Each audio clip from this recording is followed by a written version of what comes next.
Oh, Greeno, Four, Greeno, I heard three. they had cream for that now. Oh, we're live. All right. Fool me once. Yeah. What's up, fellas? What's up? Good evening. Hey, We are here on Mancave Mondays. That's our new. Yes, we're sir. gonna try and do these every 6 months. on Monday. On a Monday.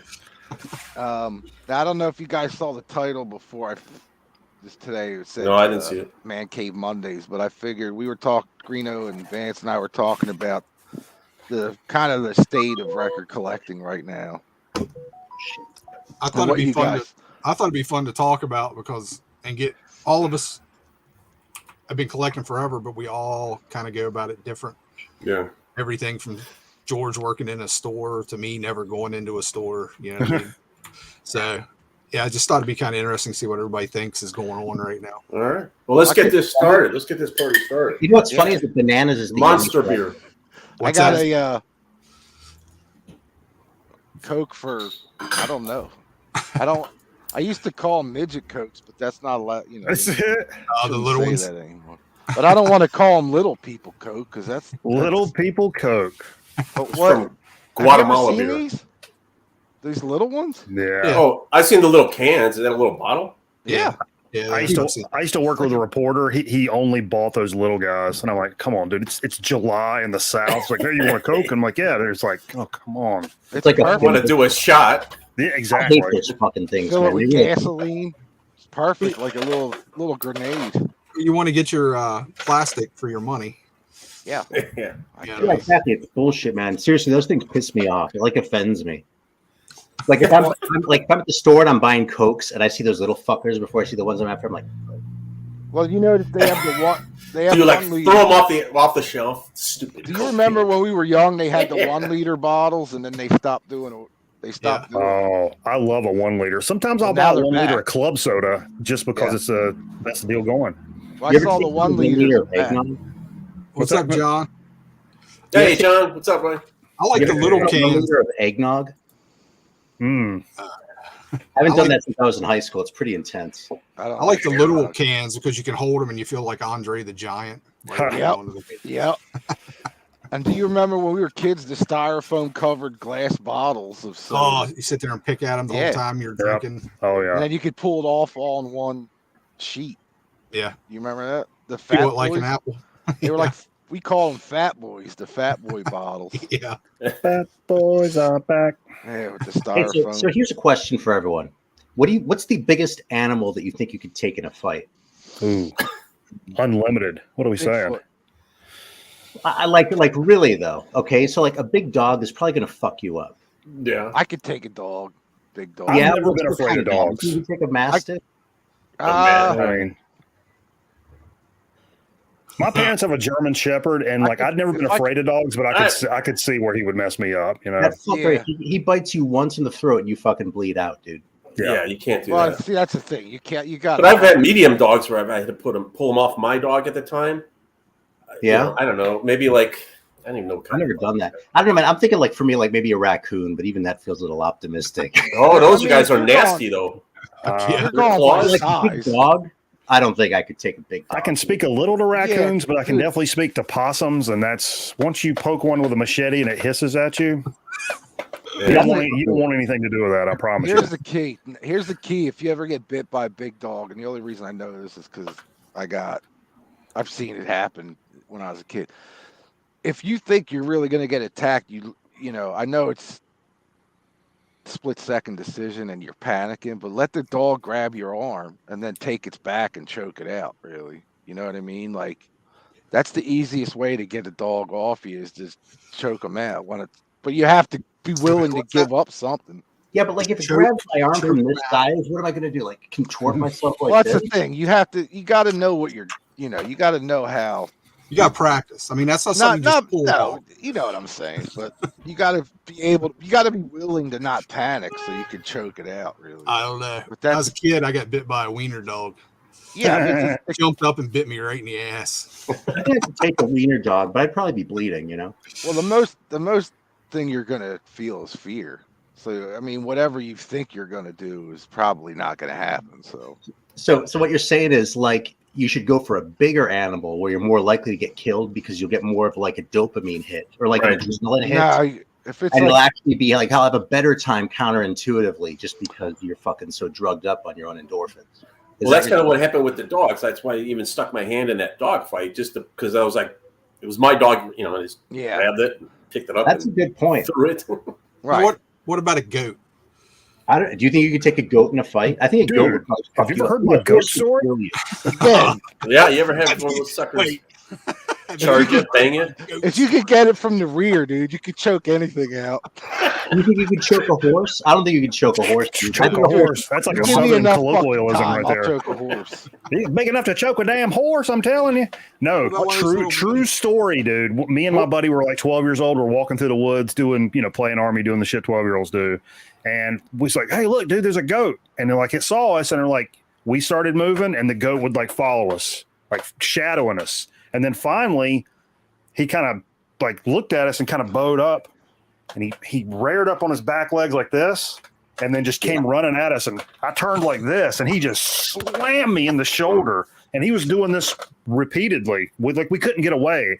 And we're like, all right, look, dude, there's a big fence over here. We're going to take off running, clear the fence, and just haul ass, And we're like, 1, 2, 3, go. And we took off. We jumped the fence. We took off running. And then I turned around and looked, and I swear to Christ, that goat came sailing over that fence and just come. And I was like, stop. And that was the bad one. He had a full-on running start and just slammed us, like with he had the ram's horns looking thing, the curly ones. Yeah. And finally, this farmer came up and he's like, what are you guys doing down here on my land? And we're like, what is this goat? It's chasing us and it hurts our shoulders. And like, we went through this whole thing. Swear to God, dude. The guy had a chainsaw because he was out there like clearing shit. And he was like, you boys run on. I'll take care of this fucking goat. I kid you not. I'm not. Now, did he chop it up? Probably not. But leaving it to the imagination of a 12-year-old, this dude chopped up this fucking goat with a chainsaw. And it was, yeah. Hands down, best story on Mancave of Doom so far. I think I've told that on the show before, but who knows? I was invested, and then you got the chainsaw, and it was like, okay, I'm in. That's fucking awesome. And honestly, like I was talking about, like getting like walking around the neighborhood, and some dog like starts chasing you or even barking. I've never been afraid of dogs like that. It's like I'll fuck a dog slap up. But in that situation, I was like, he's not letting us leave. Like he's holding us high. It was like a kidnapping situation here. It was scary. It was actually scary. When I was a kid, I remember being at a family member's house and the neighbors had a goat and everybody out cooking and drinking one night and they got the goat all drunk. Mm-hmm. And it was the same deal. It just got pissed off and would rear up and just headbutt everybody to the point they had to, Oh yeah. Oh, they're vicious, dude. My shit was black and blue for days. It was awful. Wow, fucking awful. Goats. What's up, Mebber? You got any goat stories? Hey, look at Bit Bob fucking his dad and his mom from a shark. Wow, that's insane. That's hardcore. I wonder what Mibber would say he could take in a fight. Like an ostrich. By the looks he might have missed the question. You could probably re-ask him. Yeah. Golf club, maybe. Holy shit. Yeah, we're discussing what's the biggest animal you can take in a fight if you're just biggest animal I've ever been next to would be like close as a bear. But, wow. Yeah, there's no way. The fucking bears in Philadelphia, do they live in the sewers? No. I was up to Poconos with my father. And I was about 12 or 13. We were playing miniature golf up there, and all of a sudden, like people behind it, like we heard, like people were like staring at us, and we're like, "What the fuck?" And we turn around, and there's this huge. I guess up there would be a brown bear. I guess I don't know, but you could tell he was well fed. He just big, real slow and lumbering through right past us. Like the fence is here, and the bear's right there. Walk past the guy behind the miniature golf place. We found out would feed this bear every night in these big pots. Oh Lord! Wow. And this thing would he just sit with his face in this big pot of dog food or whatever it was. But I was from here. It was 5 feet away from him, maybe without the fence, because we all were curious and walked around to see where this thing was going, and sat down in the yard, and everybody's, oh, he's fine, come on over. We're like, yeah, okay, yeah. I mean, I was 12, so you know how things seem a lot bigger when you're a kid. So I mean, it just seemed at the time like this big, huge bear, but it could have been, you know, probably an elephant for me, I guess. When I was really? Yeah, you know, like you'd ride an elephant like at carnival things or whatever. Oh yeah. I guess it's just off the top of my head. And then for me, it's probably a camel. Yeah, been on a camel too, but I think the elephant's bigger, right? You guys ever see the Clydesdales? Yeah. Horses. My dad collected the like in a parade. I never really up close. Well, no, that's not true. Yeah, I've seen a Clydesdale up close, but not the Budweiser. You know, they used to have them every year. They have the Devon Horse Show down here. It's a big thing on the East Coast, and the Clydesdales come every year. And I took the kids down, I don't know, a few years back, and it's just amazing how much bigger they are than a regular horse. I don't know. Yeah. So, I mean, their hoofs or whatever. It's amazing how big they are when you're actually standing next to one. It's crazy. Aaron, I hope you're happy. Oh, I'm really happy. Join us next week on Farm Talk. So, I asked a question from one of my kids' podcasts. I told him I was going to do it, and this went great. So we got the first 12 minutes of Mancave talking about what fucking animal we could fuck up in the fight. That's what you call an icebreaker. And so is this, motherfucker. There you go. So we've chased away all the would-be's. Now there we go.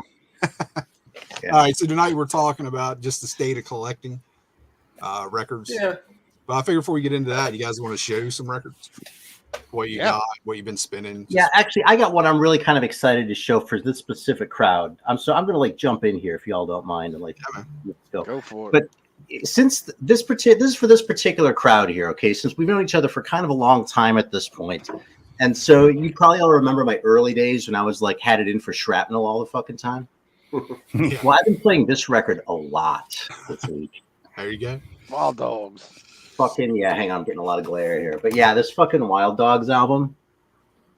I've been this has just been fucking hitting the spot for me, man. These guys and the Rods too. And I would have shit on these bands a lot, both back in the day. Now, did the Dr. Mastermind lead you to the Wild Dogs? Same band. Kind of did because I played that Dr. Mastermind. I played that probably a dozen times since I showed it. Okay.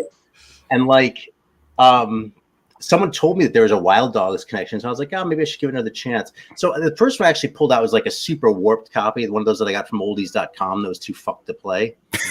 And it's that later one with the red cover. Yeah. And I was like, I wonder if this will track. And it didn't really, but what I got from it, I was like, yeah, that's sounding pretty good. So so I actually acquired this copy because I really wanted to hear it. And I've been fucking listening to it all the time. That's great. Yeah, and I already had a copy. I don't remember what that actually the Rods album that's called Wild Dogs. That's the only other Rods album I had other than that first one that I got a reissue of. Mm-hmm. I've been playing that a lot too. So yeah, I'm all in with this corny shit that I hated 8 years ago. No, dude, yeah. I've been picking those Rods reissues up. I mean, I have all of them from years ago, but they did such a good job on the reissues. Yeah, that I went ahead and grabbed them. And man,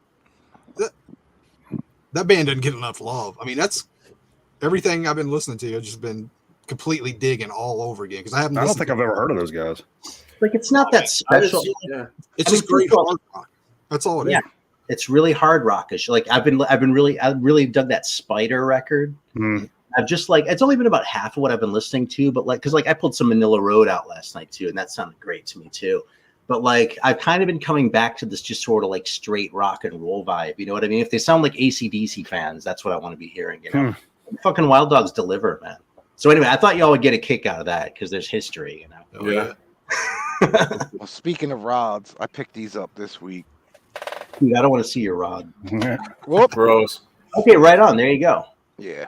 And then I got the first, what the hell? Yeah, that top one you had there, I saw such a beat up Rock Hard or whatever. Rock Hard, yeah. Rock Hard. I picked that up on vinyl.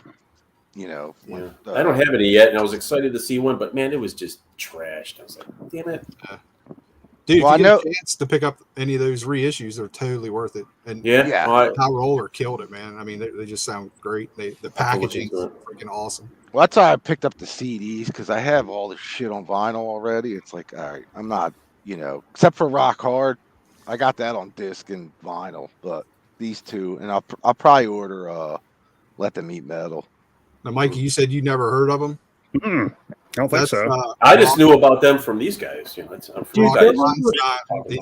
He's Ronnie James Dio's cousin. Oh. They're like one of those also ran bands on the Shrapnel roster, and they kind of, like that's not the direction I'm going to steer you in if you're just like looking to build like a baseline metal collection, Right.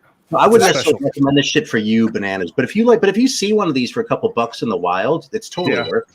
But don't go seeking this shit out when they're like Maiden records are still after and shit, Yeah, sure. But actually, those first two rods, whatever, were on Arista or something. They went right out of the major, and then they went down. But they were U.S. metal comps, though. That's why I associate them with that. I think they had that Mike Varney connection, I guess. It was Let Them Eat Metal was the first one on Shrapnel. Was that on Shrapnel? Were they also on Combat? Or Combat? That's what it was. I think Let Them Eat Metal was on Combat. I could be wrong. Yeah, I can't remember. It seems like they jumped around a little bit, so I might be totally wrong. Then I got the new Ginger Wildheart record. Right on. Ginger and the Sinners. This is killer. If you like Jason and the Scorchers kind of shit, you'll like that. Greeno's getting some phone calls. It's the FBI. They're all selling, then buy. Canceled. Sell high, buy low. I don't know the status of Greeno's extended car warranty, but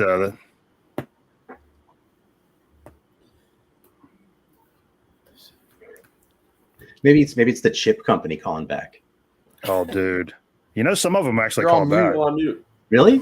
Yeah, one of them texted me and said, "Hope you have it was like Easter," because I said, "Hope you have a." I always leave these super positive messages for these chip companies. Like I started out talking shit, but I like leaving them like a nice message. Oh, totally. And they texted me back, "Oh, you have a great Easter too. Thank you so much for enjoying our product." It's like, that was Camp Lejeune. Did you drink the water? God damn it, dude! They call me twice a day. Really? I don't know what the fucking deal is, man. What is it? There's a huge lawsuit for Camp Lejeune. If you drank the water at Camp Lejeune between 1955 and now, you may have I don't know dick cancer, and I'm thinking like what is in this water, man? You not seen the commercials, dude? No. Oh my god, they're constant. I get phone calls and they're on the radio and everything. It's funny. This is news to me too. I must be too far from Camp Lejeune. Really? Yeah, me too. I've never been there. Where is it? I did get money back from some Facebook. North Carolina. Oh. Like on the coast? Jacksonville, North Carolina. Yeah. It's why the hell? It's a terrible place to do anything. Yeah. I played a lot of big shows there. We opened for like Kitty and Opeth and not Opeth, Otep. No. Which one's the chick singer? Otep. I'll get those confused. Who else we play with down there? What's that? I hate Opeth. So you can like use that to remember them too. Yeah. I've never heard the other one though, so I can't help you with an opinion. For all I know, they suck too. Did you drink the water while you were there? I have drank the water. Yes, probably. I mean, well, not that you better get a phone call. Not that you couldn't guess already, and all the other. You got anything drinking the water. Guys, I pulled some stuff hastily that kind of come to mind. What do you guys know? You speaking of like early '80s kind of metal stuff. I don't play this one. I picked this up. If it's a reissue, it's got to be a reissue, maybe, right? Overdrive. You guys know Overdrive? Oh, dude, that's awesome. Yeah. Fucking metal with. Is this what? It's the wrong fucking camera. So what, dude? It's better than my camera. Oh, you're right. No wonder. Yeah, it's this. Okay. Anyway, dude, if that's not a reissue, that's in freaking mint shape. Yeah, let's see. Oh, it's got to be a reissue. Look at that, clear. Yeah. I don't remember playing it much since I bought it actually, but a lot of like one of my local shops got a bunch of 80s metal reissue stuff, and that was one of the ones I picked up. There was a couple OGs I picked up as well, but I haven't pulled this out in a while. I need to give it another go because it's a pretty damn good record, man. I do like their next one after that, Swords and Axes, a lot more than that one. It kind of has more of that like Swedish magic, but that record totally delivers too. Like that is a good record, and you should not regret buying that. Hell yeah. I think it was like $10. Oh, yeah. Fuck, dude, no brainer. Yeah. I kind of took a stab on it because, I kind of know. Hell yeah. Fucking camera. What you got, Vance? Well, I've been, I got a stack of stuff on my recent spinning list. Played this today, Raven. And I'll probably play this because I'm going to go see him tomorrow night. Oh, right on. Well, they're playing Chicago. And Aaron would like this because I seen them a couple of weeks ago. I had this playing for a while. Probably one of the first BCO or BOC albums I picked up way back when. And then this new Alice in Chains, too. How's that sound? The reissue. Yeah. I think it sounds pretty good. You know, I mean, I'm no audiophile and all that kind of stuff, but seems like I saw somebody saying it sounds better than the old original pressings. Yeah, I heard that. Probably. This one is. I've been listening to this. I recently got it. This is inspired by Mibber. Mibber came to Chicago a couple weeks back. We went to go see the Afghan Wigs, so I picked up their new album. I know it's not, Mancave of Doom kind of stuff, but it was pretty good, man. I like this a lot. So there's another one he suggested. I didn't even know they were still together. Yeah, yeah. They played me, and we hooked up and went to the Metro and saw them. Wow. I don't know. I got other stuff here. Been on an Elvis kick. Yep, me too. Did you like the movie? Did you watch a movie, Vance? Yeah, I did, and then I went to the theater, and then I watched it again when I went on Netflix or whatever it was on. So that kind of got me back into like pulling some Elvis stuff out. And the movie was that, other than the Baz Luhrmann kind of directing and stuff he does, it was all right, but it just kind of got me back into, pulling the songs out. Yeah. Pulling that. I got that 68 special too. I like that a lot. That's my favorite. And then, I don't know, you guys know Wasaga George. He's big in the chats and stuff. He might show up soon. He sent me this Moxie, little VCLT. So nice. I had the second one, but I never had the first one. So I got a stack here too. But this definitely isn't this. But you guys ever know this band? Oh yeah, Drug Against War, dude. Yeah, okay. I just saw them Saturday. They were freaking awesome. How many shows you hit this week? 5? This week? Something like that. I don't know. I just did 3 in a row. And I got another 3 this week. I've never met anybody like Vance with shows ever. I've been playing this after the Maiden show. I've been playing this a lot again. Nice. I know it's a love and hate thing. I did a video on it and all, but it's starting to really grow on me. So right on. Hell yeah. Yeah, we follow you. So it's a lot of show inspired and just See, the wife and I follow you on Facebook, and it's just every night. Yeah. Who's Vance seeing tonight? Yeah. It's actually October. I really overbooked myself because it was like Friday was like B-52s, and I came at the end. Last night was Toadies, Nashville Pussy, and Reverend Horton Heat. And I'm like, God damn, man, it's like a little, standing. And the B-52 was a seat, but basically you're standing all those shows. Right. I got a Raven tomorrow and. See that Sabaton on Saturday. In case people were wondering, Vance is the reason why we don't go on all the time because he's always at shows. So blame him.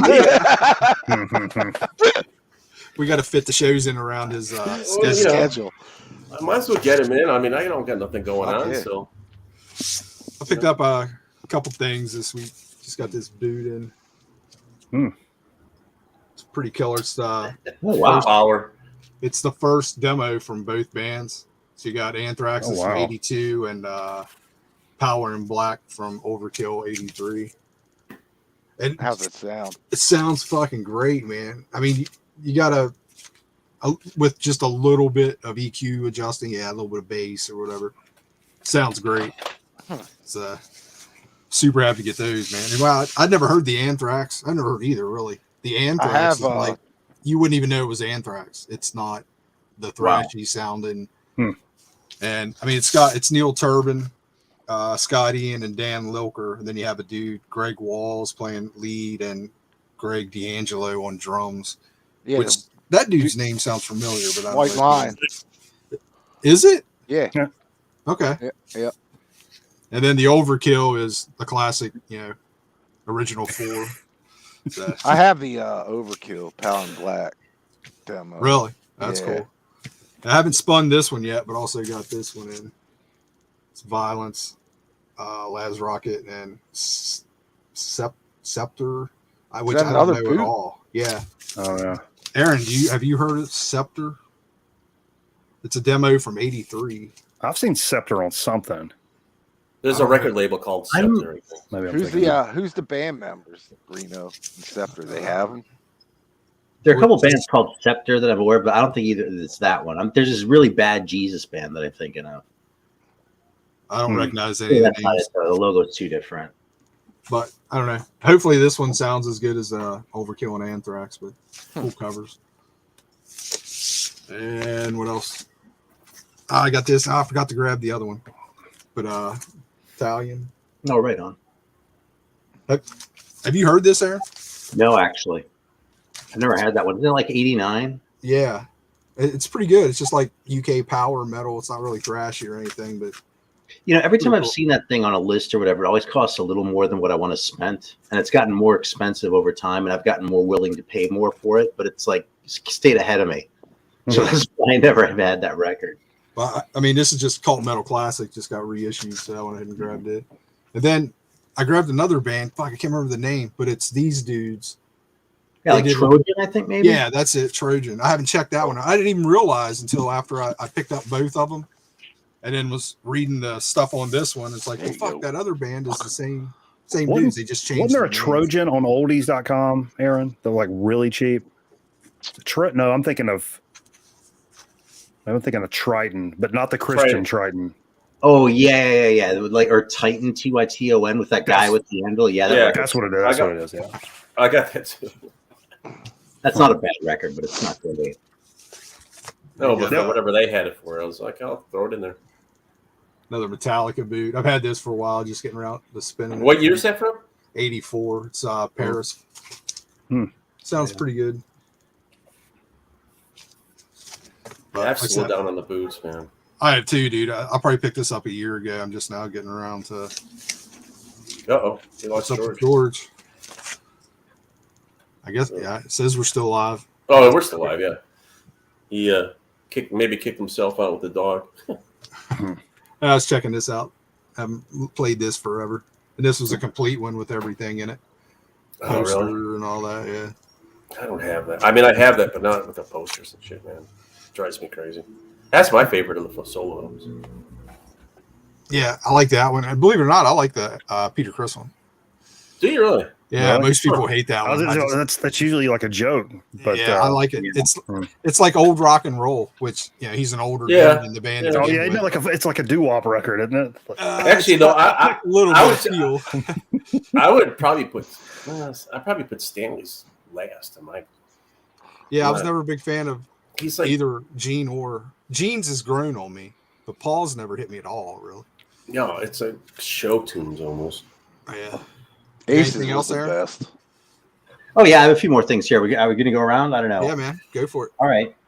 So interestingly, actually, I had a friend over last night who was digging the metal that I was playing, but doesn't know a whole lot. So I was trying to think of some basics, like some shit that he really needs to know, right? But ones that were in the similar vein to what we were listening to, right? So I pulled out this fucking fire. It's Fire in the Brain era Oz, but it's the Turn the Cross Upside Down 12-inch. It's just the 3 songs. It's that, and then Gambler, and oh shit. I have to look now. Oh, Searchlights. Are there tracks on that not on the album? Yeah, That's the totally title different. track. Turn the Cross isn't on the album. Okay. So I was at a show and saw that dude had it. And I'm like, oh, sweet. I need to come back and grab that. And went away for 5 minutes, come back, and it was gone. It was like, God damn it. Mm. That's the only time I've ever seen it. At one point, but yeah, so like that was one, and then we listened to. Well, this was actually the one that went over really well. It was the #1 album of 1984. So y'all know what that is, right? Wasn't it Thriller? You're #1. Yeah. Okay. I'm actually gonna leave it there because I don't want 45 to fall all over the place. But yeah, so it's proselytizing for this record once again. What a killer record! The greatest fucking things ever. Oh, yeah. Yeah, and here's one I don't think I've shown before, and we can round out with that. I have a few more, but we can get to the topic then too. You know, but this Nightmare is kind of I mean, it's kind of stupid. I mean, like the way they look, I think represents the record pretty well. Yeah.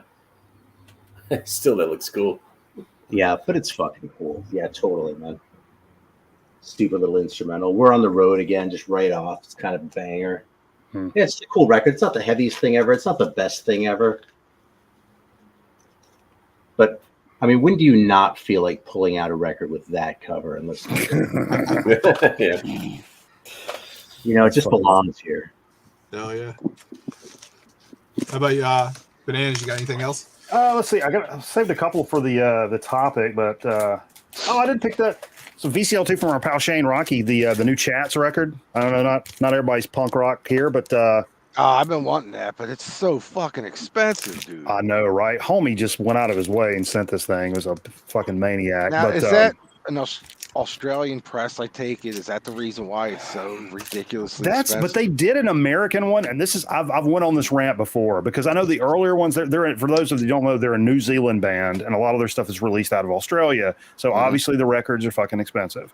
But this is once they've kind of gotten their foothold, there was an American press of this, and an American press was like $35, and I'm like, you're a fucking punk band. Don't do that. Don't do that. It wasn't them. It's not them that did it. Though. I know, but it's like, I don't know.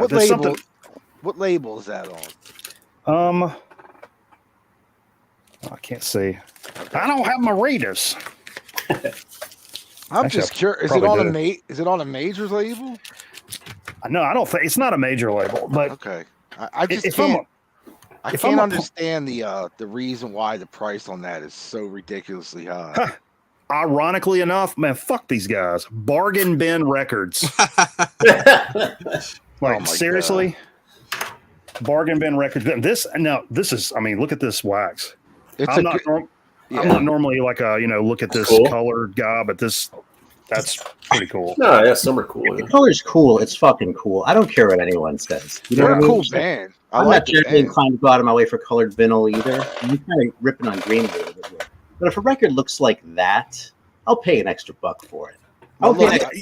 Same. But it does get on my nerves when people are like, no, man, records are fucking black. I don't want any of these bullshit. I'm like, come on, dude. I think that's awesome looking. Yeah. But if it was sitting next to a black one, I'd buy the black one. You'd buy the black one? Yeah. I like that black, though, because it throws the color in there. I mean, it's very cool looking. But the Ginger record, right? Mm-hmm. Like, it's on Wicked Cool, which is Little Steven's label from Springsteen. Dude, my cost on this was $15.50. Everything on his label's like about that. Like this Friday, Wicked Cool's putting out the Demolition 23 record here in the States, which is Michael Monroe. Remember, it came out in like '94 or something like that. It's probably one of Michael Monroe's best records, but it was a short-lived project that he had. They're putting it out next week again.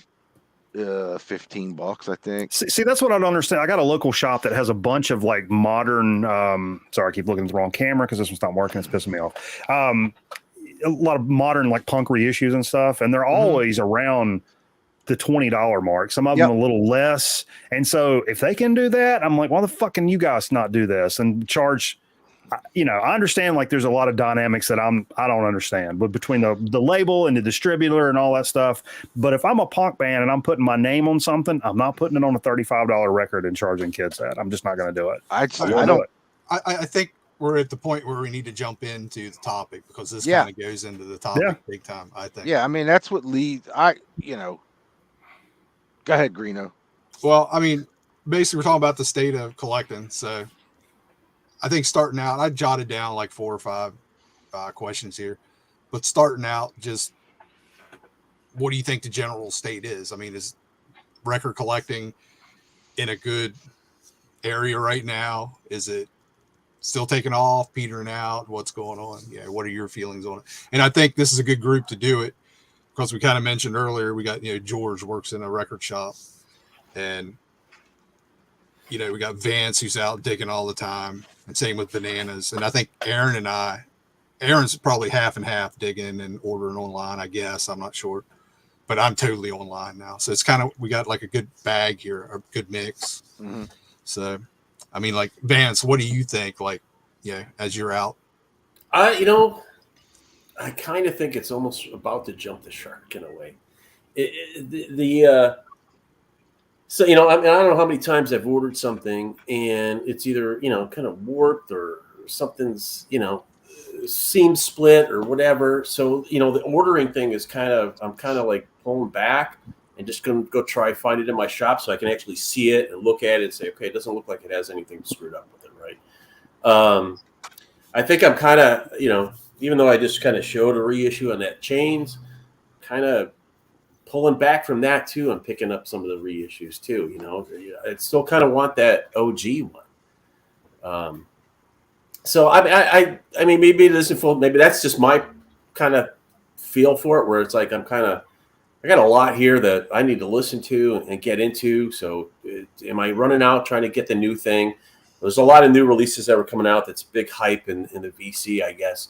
And I'm just like, I'm going to pass this one on that. Now, when you're out digging in the shops, are you seeing same amount of people, more people, less people? I see about the same amount of people, but I see a lot of reissues. I don't see as much. I mean, given the one shop I go to, actually, this one, Bucket of Blood, they do get a lot of reissues. Reckless Records here in Chicago does have a decent size of used stuff, but not as much as they used to. I mean, I used to walk out with stacks of old or early pressings or whatever. But a lot of it is just filled with reissues. It's all new stuff, and I'm like, I'm kind of I miss the dusty and dirty crate digging, and obviously the thrift stores. There's some exceptions, but the Goodwills and all that stuff we used to go to 8-10 years ago, they've totally dried up, and that's kind of where it was at too. At least here, definitely in Chicago, because it's insane. What about you, Aaron? And did I get that right? I know you're still out hitting shops and all that, but you order a lot online too. Yeah, I mean, there's not a lot locally here where I am, right? I mean, I go to the record store here pretty often, probably about once a week, every week or two, something like that. But and if I find shit that's great, if I'm looking for like a reissue something, I will generally look for it there first before I go somewhere. But a lot of the shit that I'm looking for, I'm just not going to find there. I'm not going to find that Nightmare record in Charleston in the wild, maybe in LA, but even then it's kind of a long shot. So, that's funny. Fucking Michael. That's what happens on Amazon. Fuck is my knife at? He's a shit stirrer. Kron's a shit stirrer. Come say it to my face. Are you but still, I really, it's the novelty. It still feels novel to me to be able to go to the record store and like be looking for a record and maybe actually find it. Because for so many years, what I would go home with was driven completely by what I was able to find that day. You know what I mean? Whatever I was walking in the door with was just a fucking fantasy, unless it was something really obvious. Like you could go in if you're looking for like maybe UFO records, you actually find something. You probably find less now. Mibber sums this up perfectly. Yeah, that's right there. That's a great point too. Oh yeah. I can vouch, being in a record store every day of my life for the last 8 years now, pretty much every day. We were selling stuff at I think we have obviously the $1 and $1.98 bins, and then it was $5.99 to $8.99. But then you start seeing like the increases online, because you have to keep up with the market or whatever. Right, keep up with the market. And it's like Billy Joel records, dude. In this area, I don't know if this is everywhere, we would sell them at $4.88 all day long. And then we realized there's a reason why we never have Billy Joel in the store anymore. It's because we're selling them too cheap. So then I'm looking them online, right? Some of the Billy Joel records are going for like 18. Like the median is like $18, $12. Yeah. Know, 7, and it's like, all right, well, we can't go by Discog prices anymore for a retail store. You just can't do it. What about you, Bananas?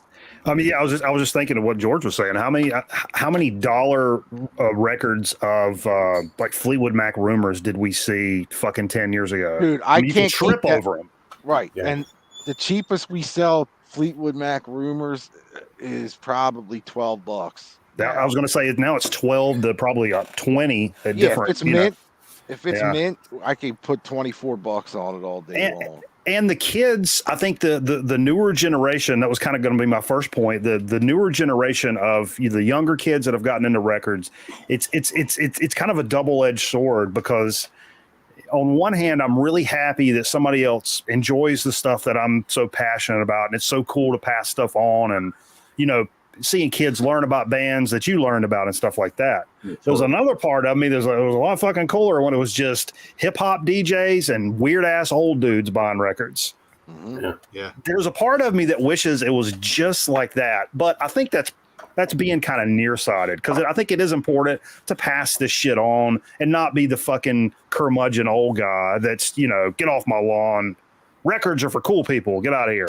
But you just hinted at this too. But like, it's fun.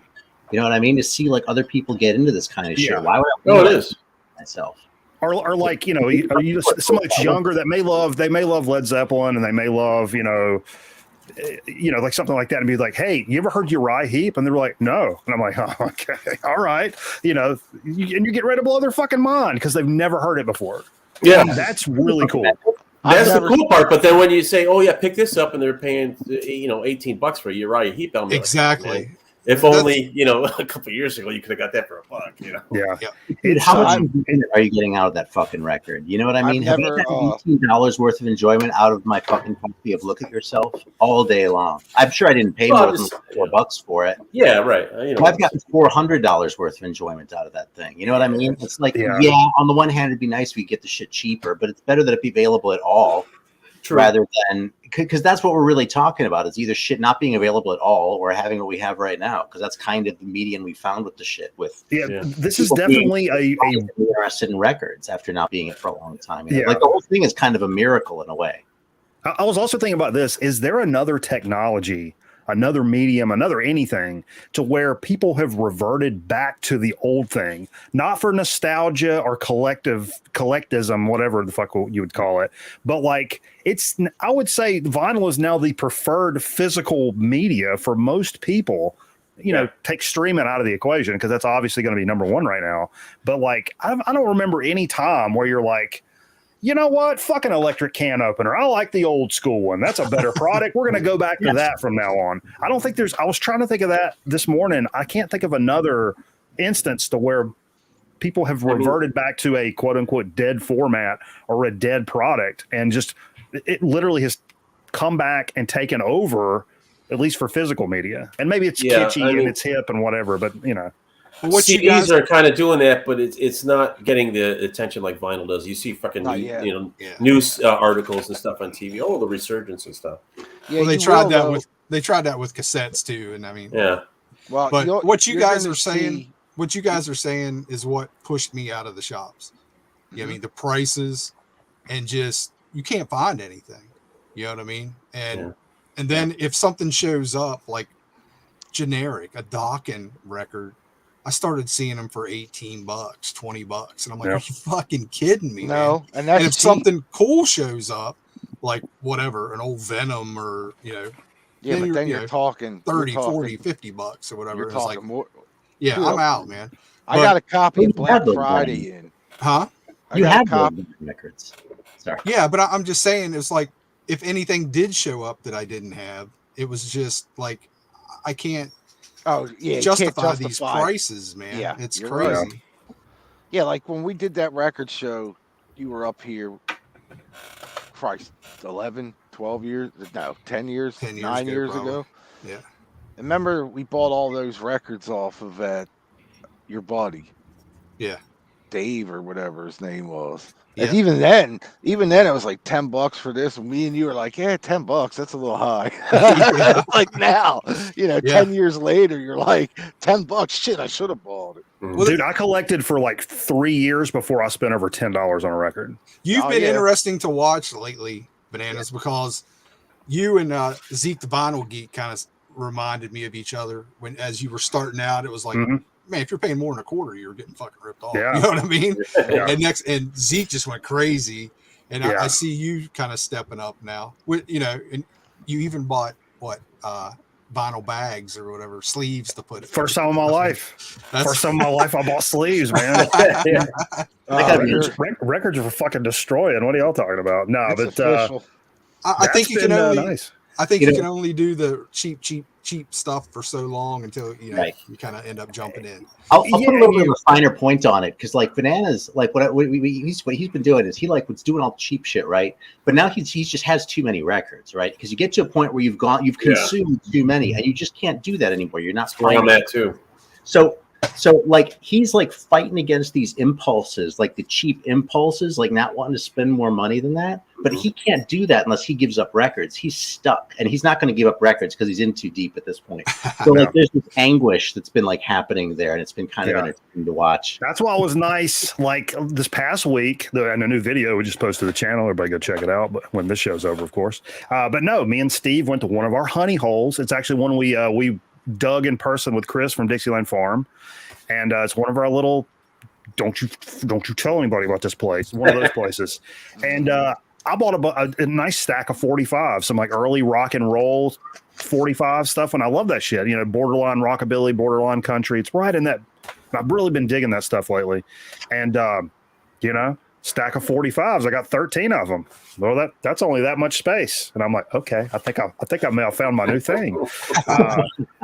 But it was, that was fun. And it's, man, you cannot replace that feeling. And that's what sucks. You're right. It is anguish because that's the best part of collecting records to me is getting in those down and dirty places, looking for dumb shit, finding something. And in the middle of that to be like, oh shit, there's a Beatles record in here, just like laying around, in the middle of all these gospel records or whatever.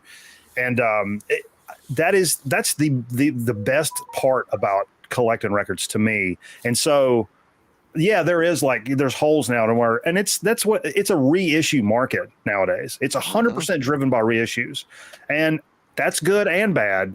But the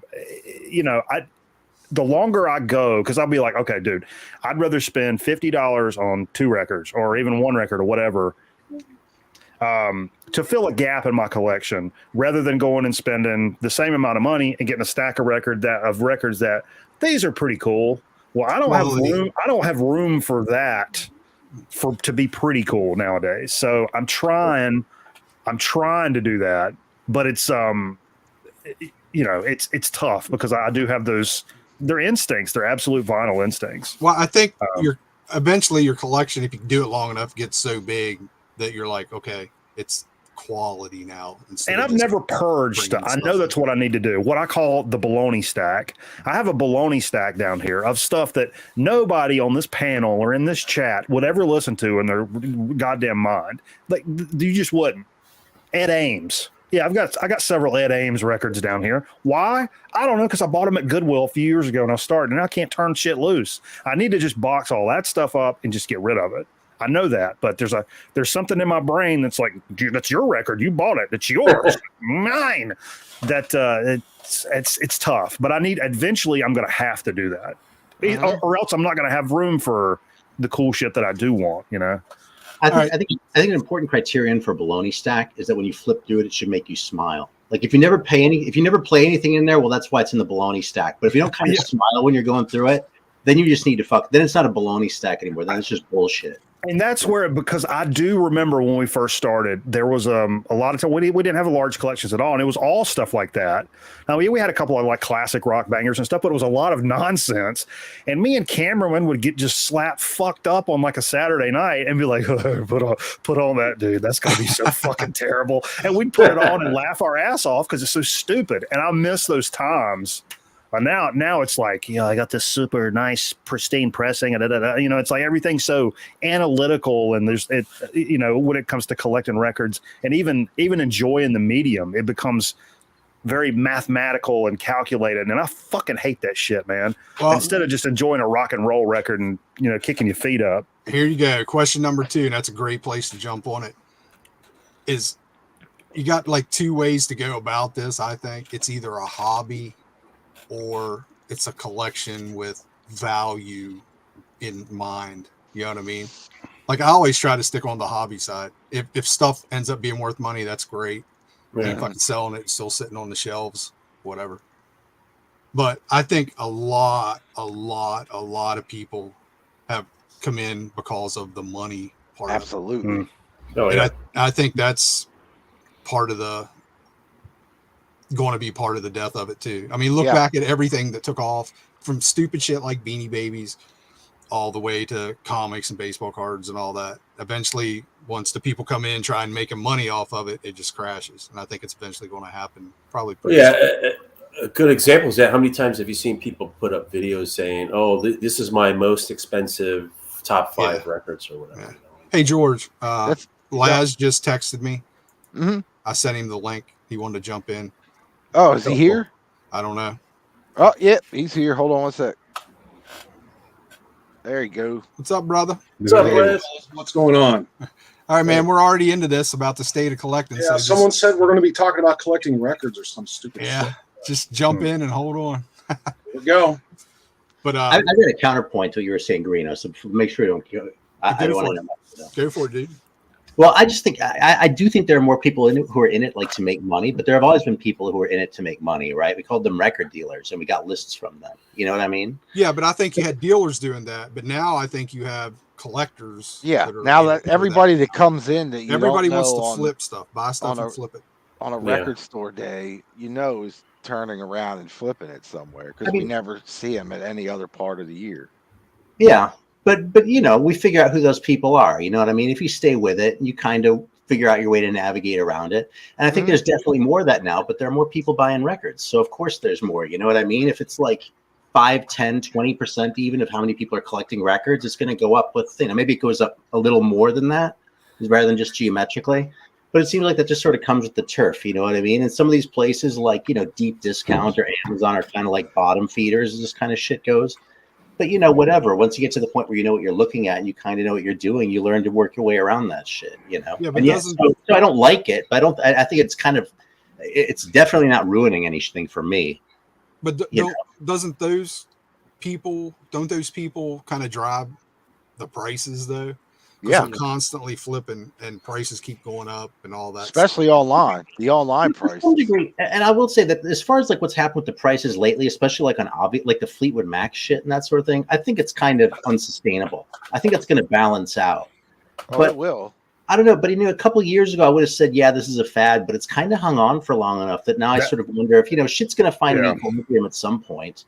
I think the bubble will burst, but it's not going to burst the way people were saying a few years ago. It's a fad. All these hippie college kids are just, doing it for a while and then it's going to go away. I don't think that's the case anymore. It's latched on, but at some point it will burst. It's going to go up and come down. It's just not going to. The bottom's not going to fall out the way it did. Yeah. Well, are you talking just new? New title, not new titles. Well, I guess new titles and reissues. No, I'm talking about everything. I think just interest in the hobby in general. Yeah, I mean, old stuff. I'm speaking kind of broadly. Yeah. Well, I'm thinking I'm talking like anything new pressing wise, whether it's a new title or a reissue. Until those prices drop. I think that's a different part of it. I think that is the company's gouging. I don't think that's that's so much is. but I'm saying the economy though. They're going to price people out. They started already pricing people out of the hobby for new stuff. I mean, look at Greeno. He doesn't buy anything new hardly, right? Just stay away from the stores. Right. Yeah. I don't normally buy anything new. Unless it's like an independent thing or something, I haven't done any bootlegs. I don't know. When's the last bootleg you bought, Reno? It's been a while. Do you remember when we were all hot on that? And it was Yeah. like, It was- 15, 18, $20. Yep. And Now, now I see them for like, here's a double album for 60? $50, 60. Yeah. I'm like, I pulled Now- back too on that. Yeah. Yep. yeah, it's fun while it lasted, guys, but you killed it. And then the other thing was, how many freaking live albums do I need, right? It's like, well, I mean, if, as much as I you're, like them. if that's your boy, like if it's your favorite band, like Yeah, well, me, of course. I mean, you're gonna Yeah. buy every did fucking did I need 3 fucking new ones from Walmart? No, I did not. right. But I'm saying, get Well, like, we all yeah. knew you were going to buy them, though, Vance. Yeah, I know. there's like a couple new AC/DC bootlegs on, what's that? God Millions? damn it. Yes. And they're like $18.99, but it's the same shit that's been, it's just a different cover. It's just the same show. Right. Yeah, but what if a AC/DC show popped up that you didn't have with Bond, I'd be all over. and it was $65 for a single record? Now, see, $50. all right, put it this way. If it was something I'd never heard before and it was a soundboard, I'd be all over it. But if it was an audience, no, probably not. I mean, I don't know. I'd have to see the packaging and everything. Because I have shitty sound in audience, LPs anyway, but the packaging's so fucking killer that you don't want to get rid of it. I mean, that's a whole nother thing, too. It's like, even when you get a record, the cover's fucking badass and the album might not be so good, but you're like, that's a cool piece of art, Yeah. Yeah, but that's like those, and Laz is here. I think he's been picking them up as they come out. Those Sabotage reissues. Oh, yeah. It's like, I have everything up to a point, like the first 4 albums or whatever. And I thought, well, maybe I'll pick up a couple more after that. And then they're coming out at like $40 to $50 or something. Yeah, that's just, I'm like, nah, I'll pass. Yeah, That's The one thing with that, though, that I'm going to bring up, because I think this is kind of a thing that I think a lot of people don't think about, like with those Sabotage reissues, they're doing black wax presses, and then they're doing the big deluxe, here's the color and the poster and all the other bullshit, and they're 2 different prices. So they're trying to, at least some companies are trying to aim for, okay, this one's for the collector and this one's for the dude, I just want to own the damn record, you know what I mean? And I think they're kind of starting to catch wind of the price gouging that is going on, and I think some companies are starting to take steps like that, where they're trying to take their stuff and not make it just one release at $55, but give some options out there. But Because still, I think a lot of people are getting fed up with the pricing on this stuff. But still, one release for $55 for with the Turquoise Sirens record. Go fuck yourself. You know what I mean? Like, the black one was $35 by itself, and again, I can't.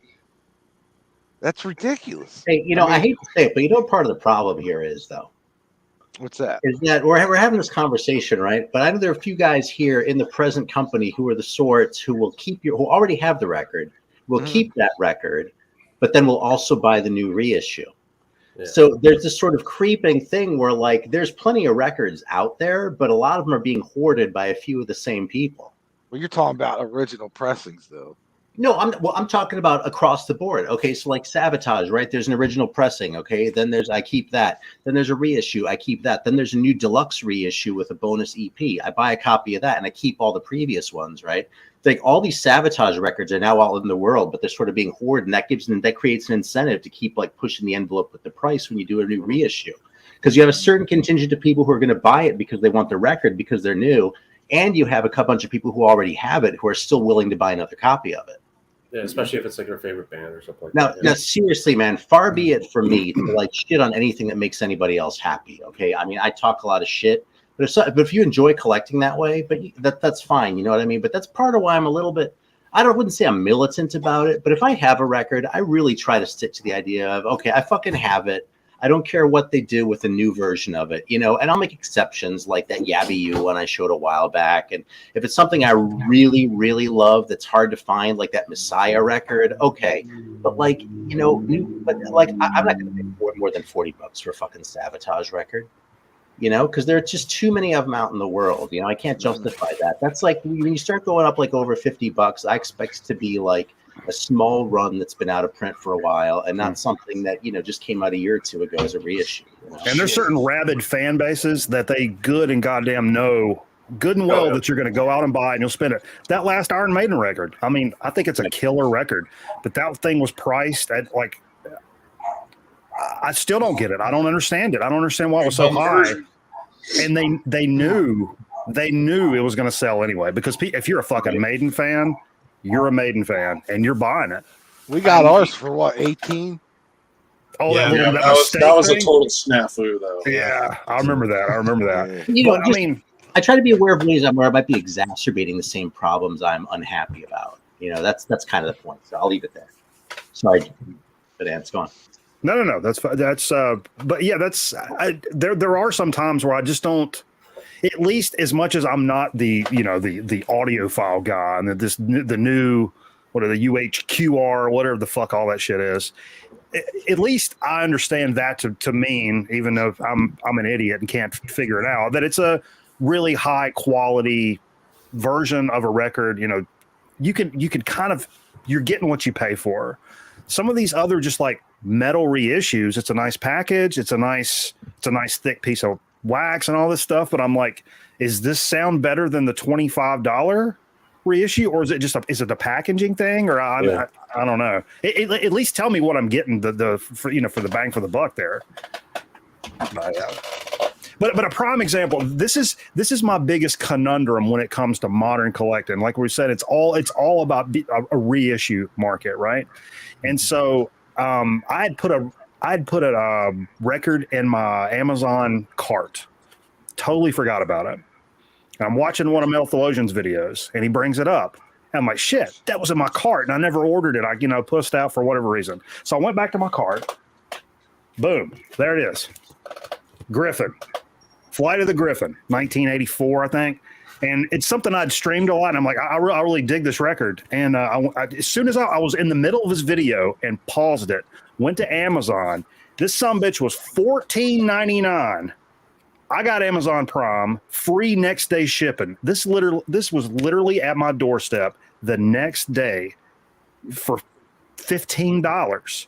Wow. So that's one side. I'm just like, yeah, the reissue market, the way things are set up now, God bless you. Because back in the day, like I'm a big Melvins guy. All the Melvins records were $200 damn, like because they didn't repress them.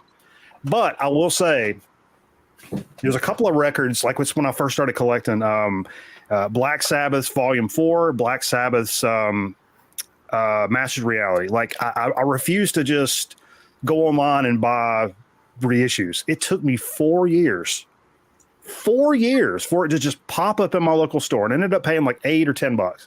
And I knew I could have just go order them, but I didn't want to do it for some reason.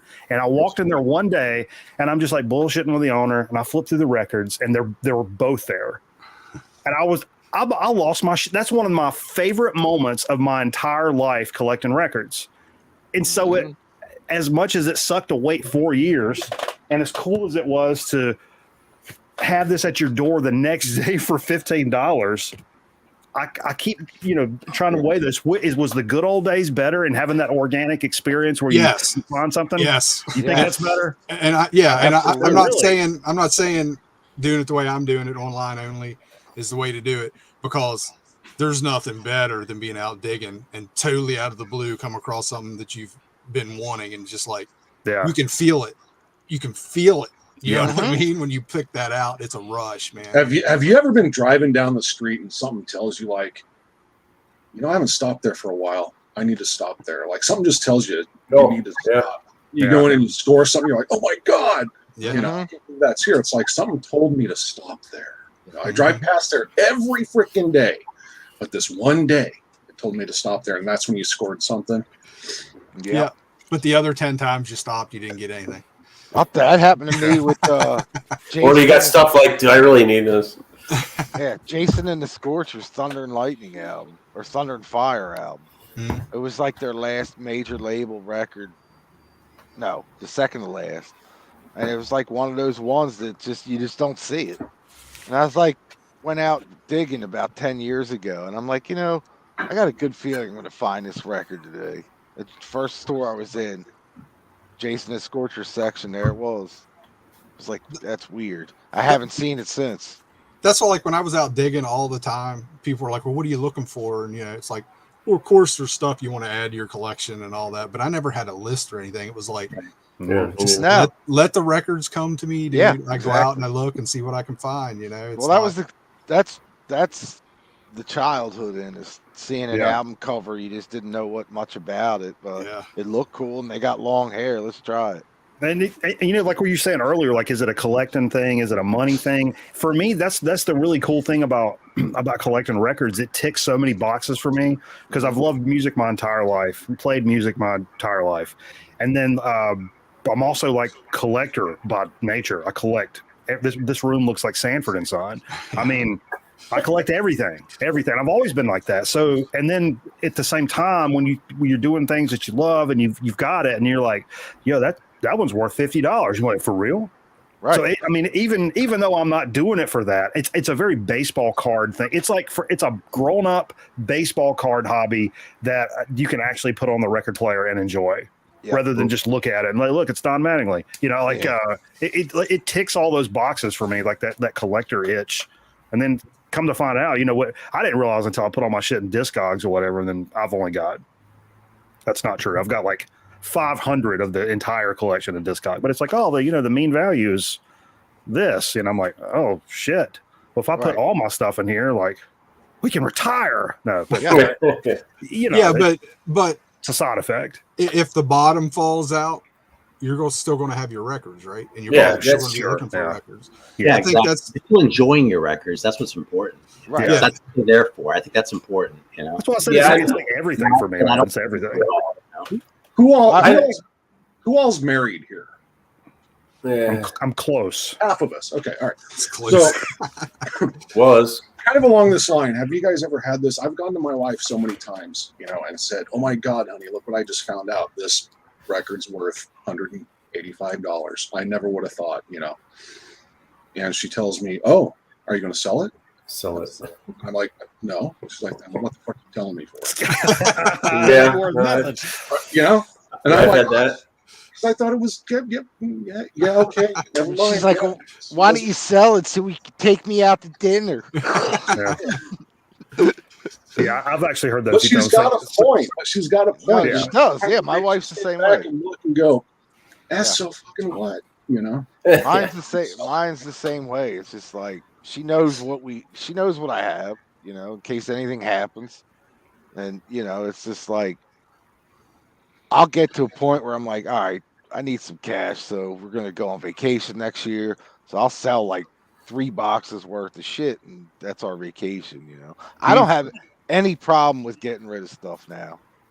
I really don't, as long as the price is right. I always had this idea that like I called the record collection my unemployment insurance, right? Because I was like, you know what? If I lost my job for stabbing that one guy in sales,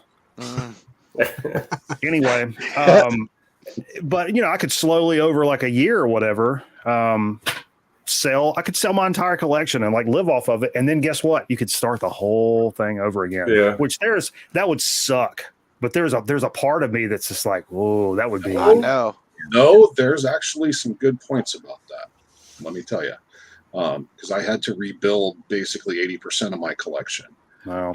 And as much as I kind of have come to terms with it, I look back now though, and in a way, I'm kind of grateful because I've gone about it in a different way.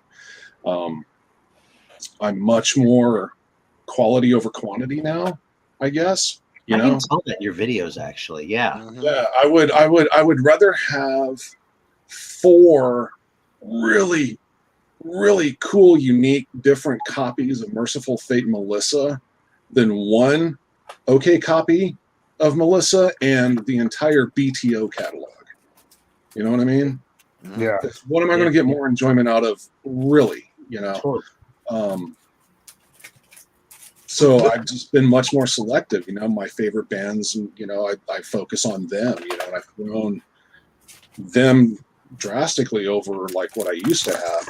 There you go. Okay. On a side note, Bananas, I'm loving this metal thing you're on, 80s metal thing. I don't know how long it's going to last, dude. but I'm enjoying the fuck out of it. I've always loved it. I'm into like 80s metal and like old school punk right now. That was like, I bought Melissa, and speaking of like the state of where we are and all this stuff. I mean, maybe this reissue is not available when it's just hip hop crate diggers and weird old dudes collecting records. Maybe I can't just walk in and pick up Melissa on, like a modern repress and stuff. But anyway, but I got that. And then as soon as I bought that, this happened to me so many times. I went Monday morning, I got to work. I'm checking like Facebook, my local shop posted this used, another reissue, but and anyways, I threw the hold please on it and I went and picked it up. And then Nebulous Prowler, a pal that watches the channel, just because his cock's so big, sent these last week. There you go. Goddamn, dude. Nice. Yeah. So, but yeah, I've been in a big, and that's what. See, Bananas, you're gonna burn in hell now, man. Yeah. It's 30 like, years. 30 years later, the Satanic Panic's back and all the new shit. So Yeah. Oh yeah, I that'd guess be great. every 30 years they have the Satanic Panic. I said it's the perfect time for Blackie Lawless to start playing "Fuck Like a Beast" again. Oh yeah. You know what? You know something that I think is really interesting about on a related note to that is, I don't know if y'all have noticed, but there used to be this sort of stigma around metal, and that's gone. Oh, yeah. Like, when we all started collecting, it was like scary and shit, but like young kids, they don't have any of that, and they listen to Destruction or something like that sounded so heavy and intimidating to us, and they're like, yeah, that's cool. And so it's like none of that sort of like the boomers like were always sort of poo-pooed at metal, but like most people out there no longer do. Yeah. And that's exactly it. I mean, when I was younger and I saw that Venom album, I was like, oh man, that's fucking devil shit, right? I mean, Scary.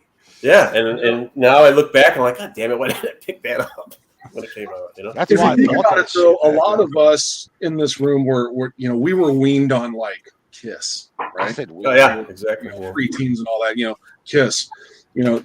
That generation out there now, I mean, they were weaned on like Slipknot, and you look at those two bands, and there's a big level difference there in hardness and everything else, So a lot of the stuff that, they're being introduced to from like our generation is probably like how we used to look at like the Beatles or something, Yeah.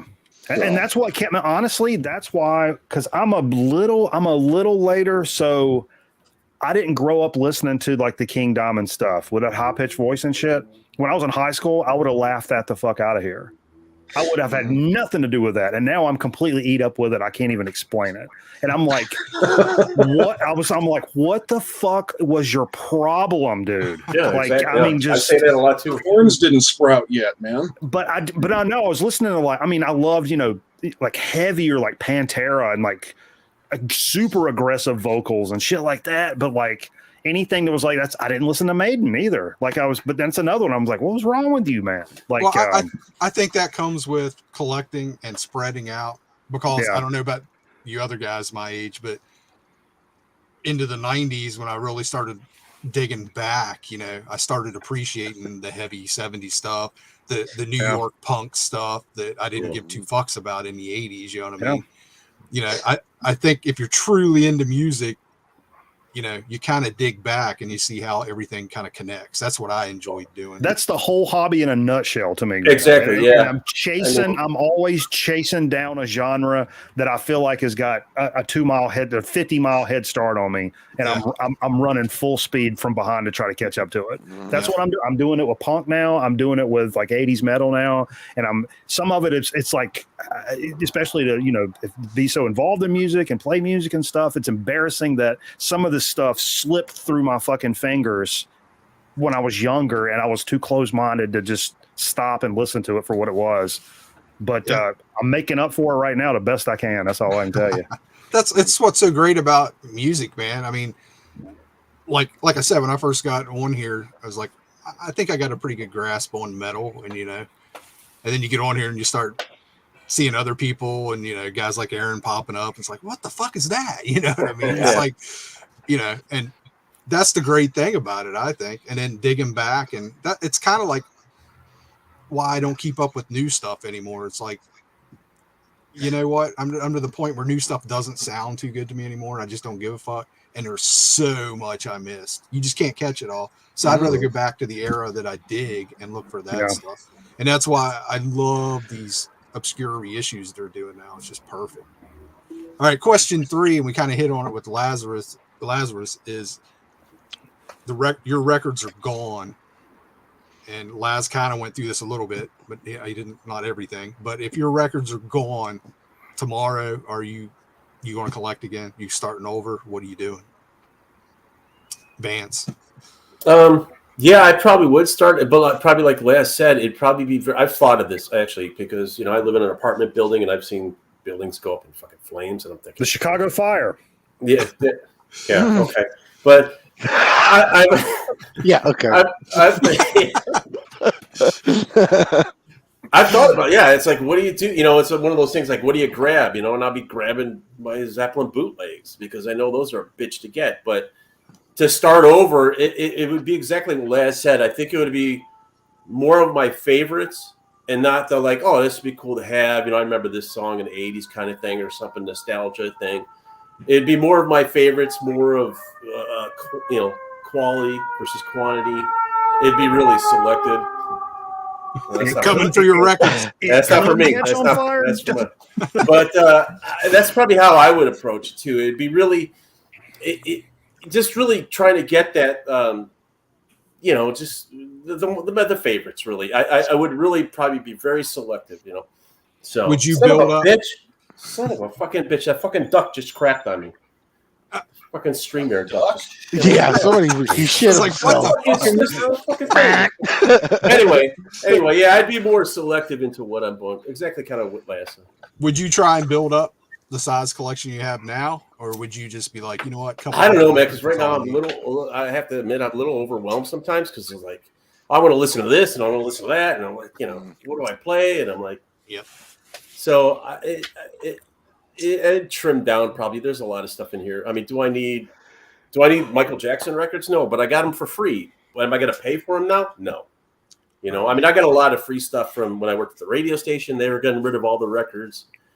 People give you collections and stuff like that. But if I had to start up and I'm flipping and digging and going out there, it'd be pretty much the favorites trying to get those favorites back.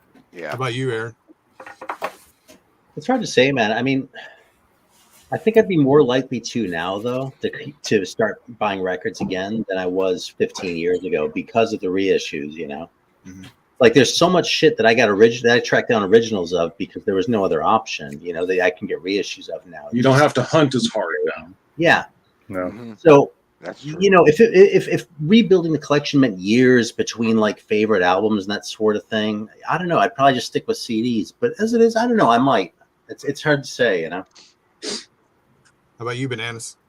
Well, I had this question stopped me in my tracks, like when Steve Carlson lost all his records in that flood, and tons of, it was several thousand records, and then they're all gone, and I was super sad for him. That was fucking traumatic as shit. But he had such a poignant point like later, and he was like, it's given me a rare opportunity to kind of start from the beginning again, and it's like, I'm going to do this.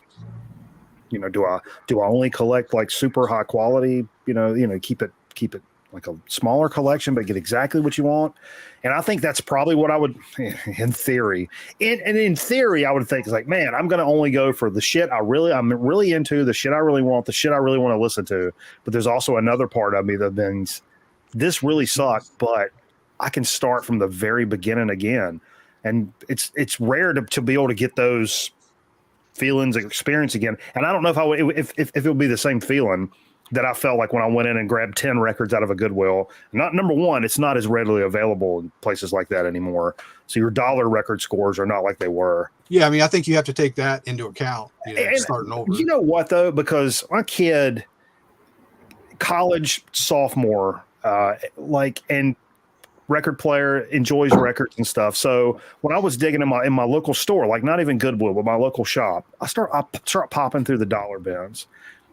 I've gotten her a stack about this big of just some stalwart, like classic rock bangers where the cover's kind of cut up or a little something, and the record made in between songs, you hear the crackle, but you know, you'd be totally happy with a Grand Funk record that sounded good otherwise, but the cover's kind of in shit shape. Tons of them, and it was a lot of bands where I'm like, you ever sit down and listen to Grand Funk?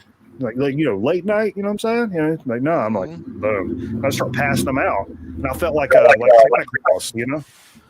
That's kind of something where I had this thing when I'd always wanted like something from everybody, kind of like somebody coming over. Hey, do you have this? Oh yeah, I got this. Let's listen to it. You know, so I kind of had that mentality, which I got to get out of because it's getting ridiculous. Laz, you've been through this a little bit, so it's interesting to hear your side of it. it. So basically, I'm not going to go into too much detail, but a lot of my favorite stuff, like my Maiden and my Priest, and the bigger bands, my favorite bands, that stuff, I was in the process of actually moving that stuff, which is how it survived when disaster struck. So it's kind of funny, it's like you always tend to favor your favorites, get the priority on everything you do with it, and so that stuff I had already moved. So most of that is what, thank God, because there's some stuff there that I wouldn't want to try to replace now. But most of the other stuff, kind of went. And so when it came time for me, because I was really like, when something like that happens, I'm the type of person, I'm like, that's it, forget it, fuck it. Even the stuff that I still had got boxed up. I was just like, it was a big part of my life that just got ripped away. Right. So when I finally came back around to it, that's when I decided to go, wow, okay, if I'm going to build my collection back, I'm not going to build my collection back. I'm going to build my new collection, and what do I want? And what did I realize from my previous collection? What I realized from the previous stuff was that, yeah, I had amassed thousands of records. And I'm one of those collectors that I like to collect because I like to library and file and organize and the whole thing, right? And it got to where I was buying records, we all call them, fillers, whole fillers and stuff like that. And I was buying stuff like that and realizing I'm never going to listen to this, but I had to have it because it was missing in that spot that was empty, right? And that's the kind of stuff that I looked at when I went to go rebuild the collection and go, I am not going down that road again. Why would I waste money on something when I would rather, if somebody were to come to me and say, hey Laz, what albums do you have out of the entire Fleetwood Mac discography? And I'd go, well, I know I've got Rumors. I'm pretty sure I've got Tusk. I may have a couple others, But if you come to me and say, hey Laz, what do you have in Saxon? I'll tell you every single fucking record I have because I know every one and I know every variant of it that I have because those mean more to me. You know what I mean? Yeah. And I treasure those more and I spend more time with those. So I realized that, I would rather have the quality over the quantity. And so if I don't start collecting something that is going to require hole filling and everything else, then I'm going to be okay. And I had so many records that I know I wouldn't listen to with the collection I have now. I don't have enough years left on my body to get through this collection multiple times around. You know what I mean? So why would I want to go stuff racks full of crap that I'll probably never play, So it's just, in a way, I'm kind of thankful because I will take what I have now as my collection and I wouldn't give it up for my old collection at all. I mean, wow, that's cool, man. That's a strong point. Yeah. It's the quality of my collection now. If something were to happen to me now, I know my wife would be sad. You know what I mean? Or before, she'd probably just be like, I ain't dealing with it. So, it was a blessing in disguise, I guess is the best way to say it. Blessing in disguise. Now, I'm not saying everything out there sucks and blah, blah, blah. And everybody's different. Every collector's different too. I am a multi-copy collector. Okay. And I do that only with certain things and certain bands and certain albums and things like that. I don't just buy a multiple copy of a record just to have multiple copies of it.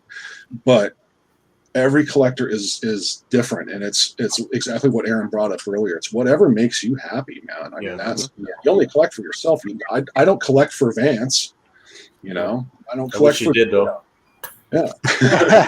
Dude, there was a thread floating around where people were asking, have you ever bought a record just to show it on a video? I'm like, what the fuck are we talking about right now? No, and if you're to that of course no. That's got to be one of those wannabe influencers that comes up with that question. Here's something I can see. I can see Aaron buying some obscure fucking Puerto Rican metal record, okay, right, just to show it on a video to see how many people he can see go out and try and find the fucking. I'm not just above that. I do try to push the reissues because of that. But yeah, it's true, man. I mean, except. Hey, I bought Messiah because of you, man. Shit. So. Well, that's a great record. I'll stand by that. It's funny. You know something, Aaron? I'll sneak a record in, man. Aaron There's gave so me much this stuff though too. I've never shown that I've done it too. What was the story behind this, Aaron? Because I love this record. That's what's his name from Sabbath had something to do with that, right? Yeah, Bill Ward. I'll tell you something though. When I got that record, I didn't know any of that story. All I knew was take all the hype stickers and everything off that record, and that's what I knew. And Bill Ward wasn't credited on it. No. But it's like Bill Ward and some guy who's like his friend or something. But it's awesome, isn't it? It's a gem. It's weird. It's like it's out there for like a metal record. It's out there, but yeah, that's killer. I tried that. It was like not for me. I can't remember. I think I might have picked the CD up at one point when that first got reissued or whatever. You were talking about like state of collecting now, and like if the vinyl bubble will burst and things. That's why I think now and it has been. Actually, we're on the tail end of this now. Is the time to pick up CDs now? Mm-hmm. Like the way that I probably said it before on this program, but when you go into a Goodwill, I breeze through the records pretty quick, and I'm like, da da da. I was like, I know what's in there. Go to the CDs. That cachet is changing constantly, and it's oftentimes a lot of good stuff. Dude, I just got the last video I showed these. I didn't have them on CD. Nice. Didn't have this one on vinyl or anything. $10 reissue. Yeah, I'll take it. Yeah. Let me looking back in the CDs too here real quick before I pass it over.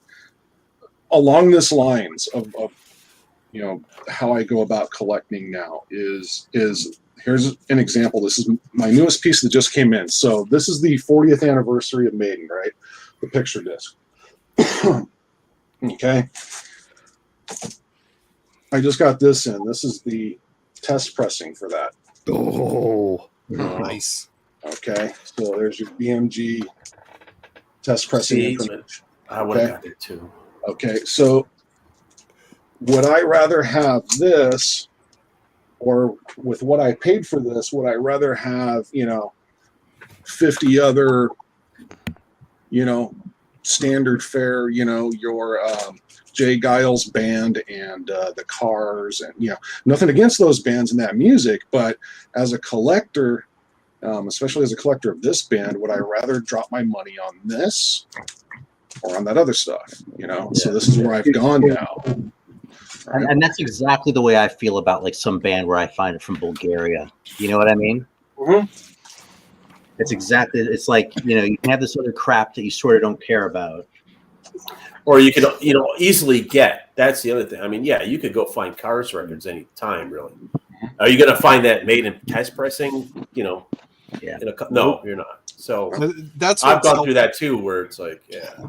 That's what's helped me by not going to shops is the cheap blind buys. Impulse, because you're in there, you want to help, right? And now feed the monster. Yeah, and now I'm just looking online, waiting on those cool obscure reissues and grabbing those. I'm not picking up some album that looks cool and 90% of the time isn't. You know what I mean? And the thing with reissues and online buying too is, man, sometimes you have to almost be careful, because I have on the same day found variance in pricing on a new reissue of like up to $15-20 Yeah.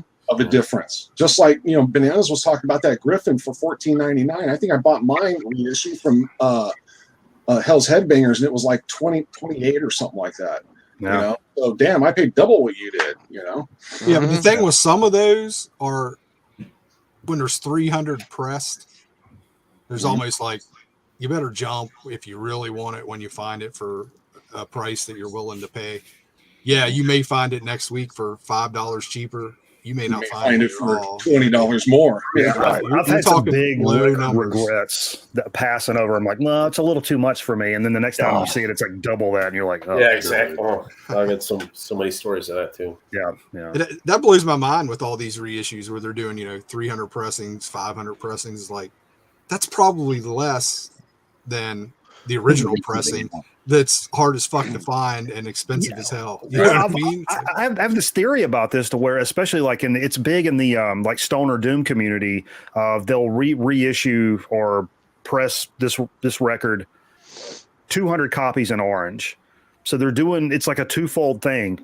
You're releasing this limited edition, very collectible, very orange, on very specific to this release or whatever, but at the same time, the label and the band is covering their own ass. It's like, I think we can sell 200 of these motherfuckers. So you press 200 and you sell those, and we're like, okay, bet. In another couple of months, we're going to do a purple, and we'll do 300.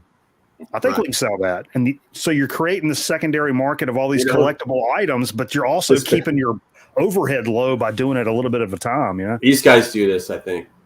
Yeah, that's really big. Stoner Doom bands do that a lot. A lot of those labels, like Riding Easy, and I think they Heavy Psych Sounds and stuff. It might, and I don't know if it's a money grab, but I think it's like, oh shit, we sold out. We didn't think we were going to sell 200. Let's do another variant just to get people the record because there's a demand for it. I think that's so much a money do grab. I mean, look at High Roller. They do it all the time. Maybe a 500 press that sells out. A year from now there'll be a 500 silver pressing or whatever. And I think sometimes they do that and they spread that color or that variant across a few different bands on their label, and so you're only buying into a certain amount of presses, but you split it up between bands and you just keep that rotation going. It's not a bad business model, really, because like I said, you're just covering your ass every time. Yeah, they are. Yeah, exactly. I've got a question. How do you feel about, like, I remember when you guys know, I mean, Warlord is another one of my bands, man. And I remember when Deliver Us, that was a grail to me. You know what I mean? That record, that was a grail. Not because it was so overly rare, but it was rare enough back in the day. It was rare enough, and it's just one of the best albums ever made, in my opinion. But I remember when that was like a holy grail, and now there's, God, how many times has that thing been repressed now? I think just High Roller alone, there's been like 8, 9, 10 variants at this point now. So how do you feel about that? Like, what was a grail and now is like just so easy to obtain. What do you think about that? It doesn't bother me. It's a little weird, right? It's still a grail. I mean, if you have the original pressing, it's still that's the grail, right? Yeah. So I mean, it shouldn't matter. I mean, it doesn't matter to me if there's 50 other colored copies of it that was reissued 30 years later. You know what I'm saying? I think there's a difference here, and Laz kind of touched on this, and I want to call it out. Between a record like, okay, so like when I think of reissues, I tend to think of things like that Messiah record, right, where the original was like really hard to get, and then like you did a run of it, and now it's relatively easy to get. Okay, I think that's one thing. But Laz is talking about, like, with that Warlord record, where it gets repressed over and over and over, and all of a sudden there are 10 different variants, and they're all kind of common, or half of them are, and the other half are like not so much, and that does dilute it a little bit more, I think, than just saying, okay, we're going to press up some more. Here you go, bam. And it really dilutes it if you're a cat that went out and really put some bank on the OG, and that's one of your prized possessions. The next thing you know, it's like, I mean, you still love the record, you still like to listen to it, but it's like, damn, now this thing. Well, I still want to stop a little short of that, though, because the original is still going to be cooler than any reissue. The original. At least you can say that. Yeah. That's the grail, right? I mean, that's the one that everything else is going for. But and you can't take that away from it either, I don't think. You know what I mean? But when all of a sudden it's become something, you know, it might be an example. This is that White Boy and the Average Rat Band record. No, that's not really a good example. Forget I said that. But but yeah, it feels a little bit icky, you know. It's like it kind of, well, okay, I guess that was fun while it lasted. But then on the other hand, then I could turn it around and say, am I just being a snob then? You know what I mean? Is it like when there's a few more people finding out about it, then it's cool. But now when it's like too many more people, is it not cool anymore for that reason? I don't think so. But like, I want to be aware of the possibility, you know. There were certain like there was a couple of bands or a little bit outside of our genre we normally talk about here, but like, well, not really. I mentioned them earlier, the Melvins. Like, you know, I didn't own any Melvins on vinyl when I started collecting, later. And Boards of Canada was another one. Both of these bands, their albums were $200 plus, and I didn't have any of them. So when the reissues did come out, not only did it allow me access to them, but I went out and bought, like, for Boards of Canada, the entire discography, and for the Melvins, a considerable chunk of their catalog. And every time a Melvins record comes, I've got a bunch of them.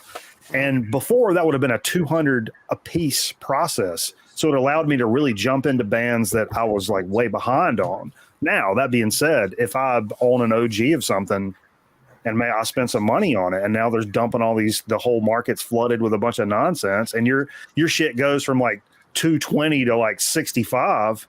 Yeah, it's not about money, but I'm gonna be a little pissed off about that. But does that happen? I mean, I don't keep track of all that. Like when I don't think it ever goes down that far. People always say that that's going to happen, and I don't think it ever does. Not like that. Yeah. But like, especially OG, maybe like the second, third presses, maybe they take the biggest hit on this. I don't know. But the OG is always going to be the OG. Yep. Yeah. So here's I passed up. there's a question for you. Yeah, there's a question to me here. What do I think about Gangland being left off the 40th anniversary of Number the Beast in exchange for Total Eclipse being added? Let me tell you my thoughts on that. So if this was a question of if we were to go back in time and re-release that record without Gangland in lieu of Total Eclipse, even though Total Eclipse is actually a better song, Gangland belongs on that record because that's how that record was. That's how it was originally pressed. So for now, with it being taken off and replaced by Total Eclipse, I really don't see a big deal in that at all, because anybody that's going to own that record has both versions of it already anyway. Yeah. I mean, really, Total Eclipse was added to Number the Beast for the multiple various CD releases. So taking one off and adding it on, the only issue I kind of have with that is this 40th anniversary that they're releasing is a 3-disc vinyl set. And if they couldn't fit it on in that, then there's seriously another problem at hand. But isn't the other 2 discs the Hammersmith show? Yeah. Well, I know one of them is. Just one? I think both. I thought both were Both of them? Yeah. Okay. I thought it was the full show, because I know I have you get the regular. The first disc is the regular album, and then the 2 other LPs of the live show. I mean, personally, for me, if I were to be in charge of that release, the way they're releasing it is fine, except I'd put Gangland back on the album, because that's what you're celebrating is 40 years of that album and what that album was, and Gangland was part of that album. Was there any explanation that you heard of why they pulled Gangland off? Probably for fit, because I know in UK, was it UK that had Total Eclipse on it? I can't remember exactly now, but what I would do is release it as a standard as the album was, and then throw Total Eclipse in there, which was always supposed to be on the record. Throw it in as a 7-inch bonus or something. Yeah, that's exactly. Yeah, I was going to say like a 45, get some new little artwork for it and all that. It'd be kind of neat. Well, if you're already doing a 3-album thing, may as well throw in a 7-inch. And hell, at this point, let's make it a box set. What the fuck? Yeah, I was thinking the same thing. All right, George, I don't think we got to you. So if you lost all of them, would you start over? I've thought about this a lot, just because I don't think I would. George Wood, 10,000 copies of Power Age done. Yeah. No, I mean, if I did anything, it's so probably just AC/DC on vinyl. The rest would be CD at this point. I have. There's no way, dude. There's no, if I lost all of it, there's no way I can replace it all. There's no fucking way, you know? I mean, I have, I don't know, last count was over 8,000 records. So it's like, I've probably gotten rid of 1,000 so far. How And about this, George? yeah. Everything goes up, right? All of it, ACDC, everything goes up. Insurance company comes knocking on the door and says, "Well, George, I'm sorry about that. So here's the check, okay, for $180,000, let's say, throwing a number out there, and you have the opportunity to go down and you can get it all again in one shot. You can buy it all again in one shot." And you can't only go, "Oh, I'll just buy part of it." No, you either replace the whole thing, right, just like we had it before, or you take the money. I would take the money. Yeah. At this point in my life, at being hitting 50, yeah. Fuck, man, 180 grand. Me and my wife. Yeah, would that's be a happy. big. Yeah. We'd be happy the rest of our life. You'd figure something else out to listen to music. Yeah. The fucking twins would be done. College would be paid for the twins, and my wife and I could still go on vacation somewhere. That's a hell of a jet ski and a lot of fucking cocaine, man. Yeah. Yeah, I mean, because then, put it this way, dude. Like, I have so much shit, and I think probably everybody in here feels the same way. It's like, it gets to be a burden after a while, you know? I don't really think so. No, I do. I mean, it sucks to move, but I don't mind having a lot of records in my living room. I don't mind having a lot of records, but then when you seriously take a look around and go, what the fuck, man? What am I gonna What do? have I done? Right. It's like, Dude, okay. I've had those moments.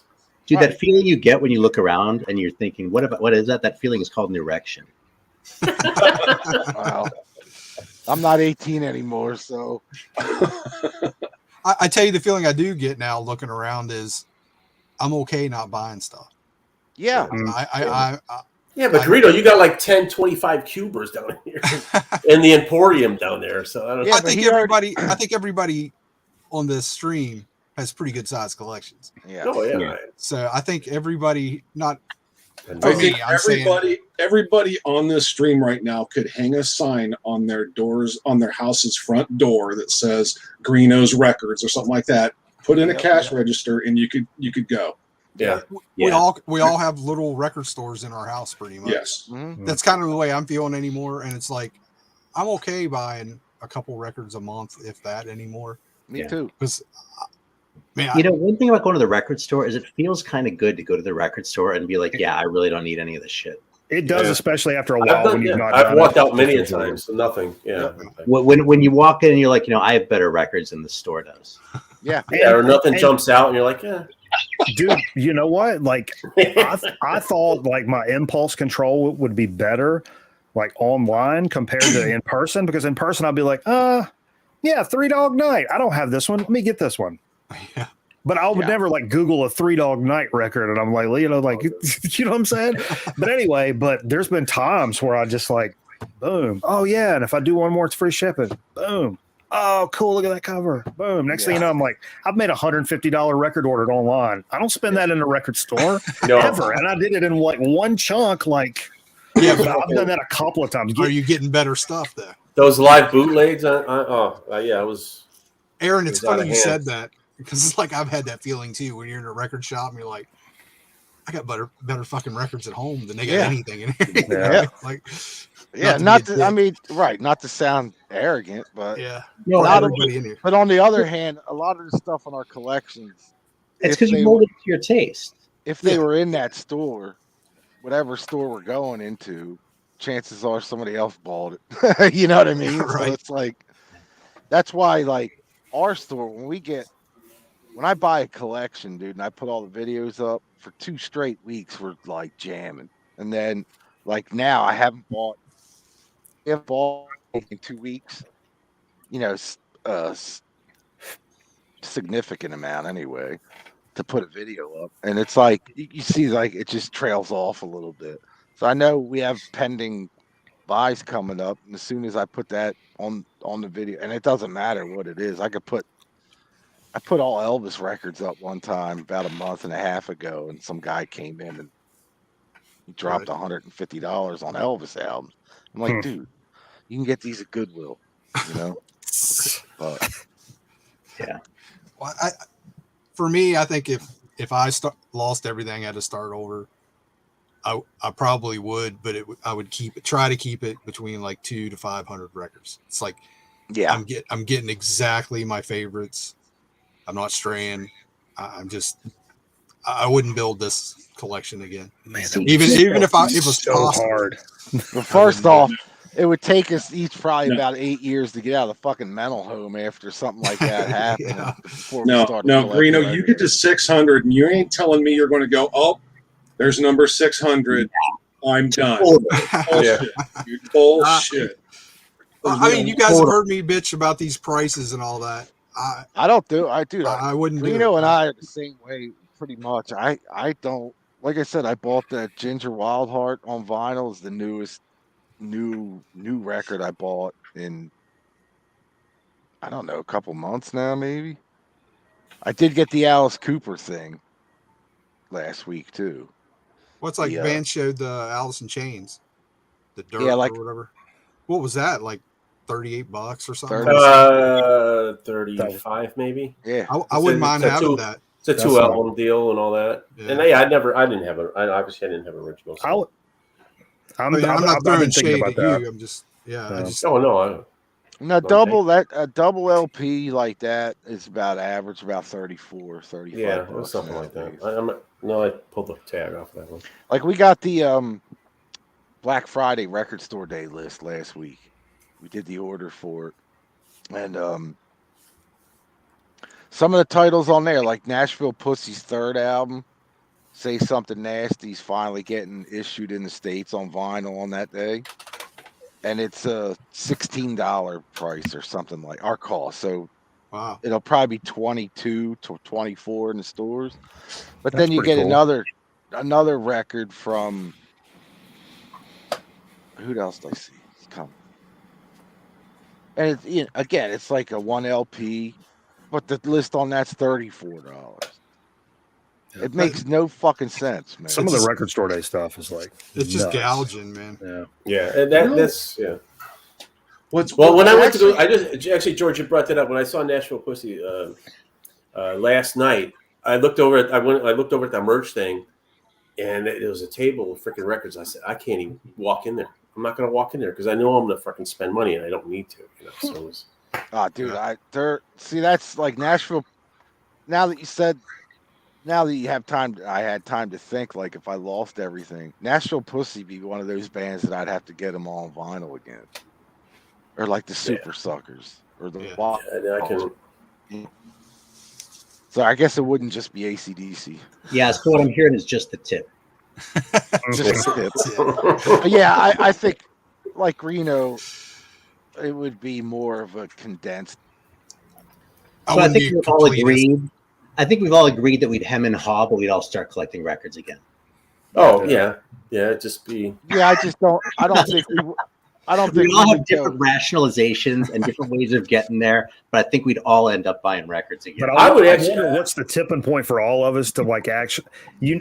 That's what I would worry. You're like, oh, I'm like my space right here fits 250 records, and that's what I'm going to get. And then you get close to it, and then your brain starts doing the thing, and you're like, you're right back into that same. I know mine would do that, even though like by design, I would love to say I would do that, but I wonder like what each of our own tipping points is for like, no, I have to. Yeah. It's, like if all my shit were gone tomorrow, right? And like I was at the record store a few days later, and there was a copy of a new reissue on record of that Messiah record and a CD of it. It's just hard to imagine me going for that CD, even if I'd said fuck it and I wasn't going to do this anymore, And then I'm already in, right? Well, hopefully none of us will ever have to fucking deal with our house going up in flames. Knock wood. I hope no one has to deal with that. Yeah, man. George, I have a question for you. Because this is something I've been thinking about since I sat down. Is because you're in the business, and what I've seen in my local store, I'd like to know if anybody else is realizing this too, or is it just me? When I go through the new arrivals bin, okay, and I go through the used stuff, you know what? I'm still seeing probably 99% OG material. I'm not seeing a lot of traded in reissues. Mm-hmm. It's very little. No. We get Right? very little. Yeah. Less than 10%. What I noticed over the last 2 or 3 years, I guess, the only time we see any newer pressings is if like a college kid from Villanova or one of the colleges gone home and they just don't want to take them with them. They'll bring them to us, but it's rare. It's rare. Now we have. What does it just mean? See, that's making me think that everyone that's buying vinyl, they're keeping it. Yeah, but another thing too is when we do see new pressings, it's guys that I don't want to say buy everything because I don't know. It's weird. It's definitely there's so many different styles, so many different types of record collector. Being in a record store, I see it all the time. And the guys that bring in like a box of newly pressed stuff over the last 5 years are usually in their 20s, something like that, or maybe they're getting out of. They tried it, now they're leaving it. It's the hipsters are just growing up. Yeah. I don't Or understand. That's why I jumped on that shit, because it was a used reissue, so I got it for like $14, like in my local record store. Because OG's gonna be crazy. I would love to see, but I just don't see it. There's guys that have like college stuff, like I said, they're in college. Yeah, and if they're from the area, maybe they're getting married or having a kid or something and just don't listen to it. But that we don't see it very often at all. There's one guy that brings in I don't want to say black metal, but I guess like Scandinavian fucking doom metal. Every 6 months he brings in like 100 of them. That must be his thing because that's all he brings in, but his collection must be insane because we get whatever he doesn't listen to anymore. Wow. But it's nothing. Yeah. I mean, we sell it online. I have probably the last batch of stuff he brought in was in April or something like that, March. And out of the 100 or so, I think we got like 30 left. Stuff like that just sits in my shop, man. All that black metal stuff just sits. Yeah. There. I mean, like I said, we sell most of it online. Around here, there's not many black metal fans around here. But this all is like that doom shit, like the Sabbathy kind of sludgy doom metal shit. And I'm not into it. So I didn't buy any of it for my stuff, my collection. Whoa, fat. You have this, Mikey? No, I don't have that one. You do now. Coming your way, brother. No, dude. Oh, yeah, I got no, dude. I got an extra. But actually, there's an entire store here that's just dedicated. It's called Meteor Gem, dedicated to like black metal and death metal, just growl. Hardcore. Yeah, I don't know how long they're going to last. I imagine their online sales are probably better than the store. It's a small shop. I went to there it was a couple months ago in the summer with some of the other Chicago people here. But I haven't been there since, but it was totally specialized to that. And I was hoping to find like some, older, like 80s kind of, stuff metal that we're into, but it was strictly hardcore stuff. That's a shame, man, because guys, I could tell probably by you explaining the store that they're younger. Yeah, I was too young, in their 20s. Yeah, so they don't wife, get like husband or boyfriend, girlfriend kind of thing.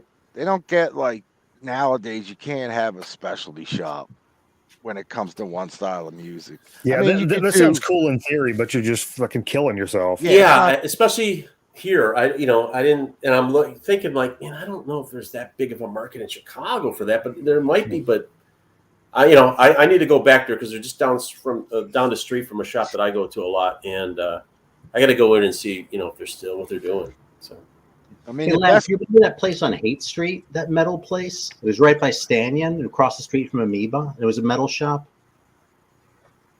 No, it's in Chicago.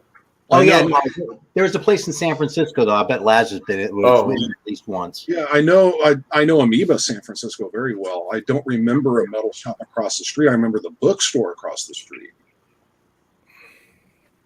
Yeah, I remember a bookstore a little further up the street, but not right there. So it might be newer since I moved away. I mean, I haven't lived there in a long time at this point, but I always felt kind of guilty going into that place because they had all this, because it was a metal shop and I was into metal, but I never found shit there. And then like when I did, I found I found a really rare record there for like $3. And then I kind of felt extra guilty because like, I mean, it's not on me, right? I don't lose sleep over the shit, but I always, like, I really want to believe in like the specialty shop. You know what I mean? Like when I'm hearing like George say it a minute ago, I don't think you can really get away with that. Like my first instinct was say, I think you can, but then I'm like, I don't actually have any empirical reason to believe that.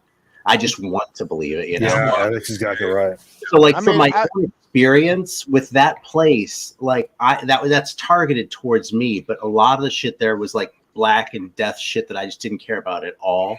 And then of the rest, either I already had it or like once or twice I found something where I was like, oh shit, I'm actually almost like taking advantage of the guy.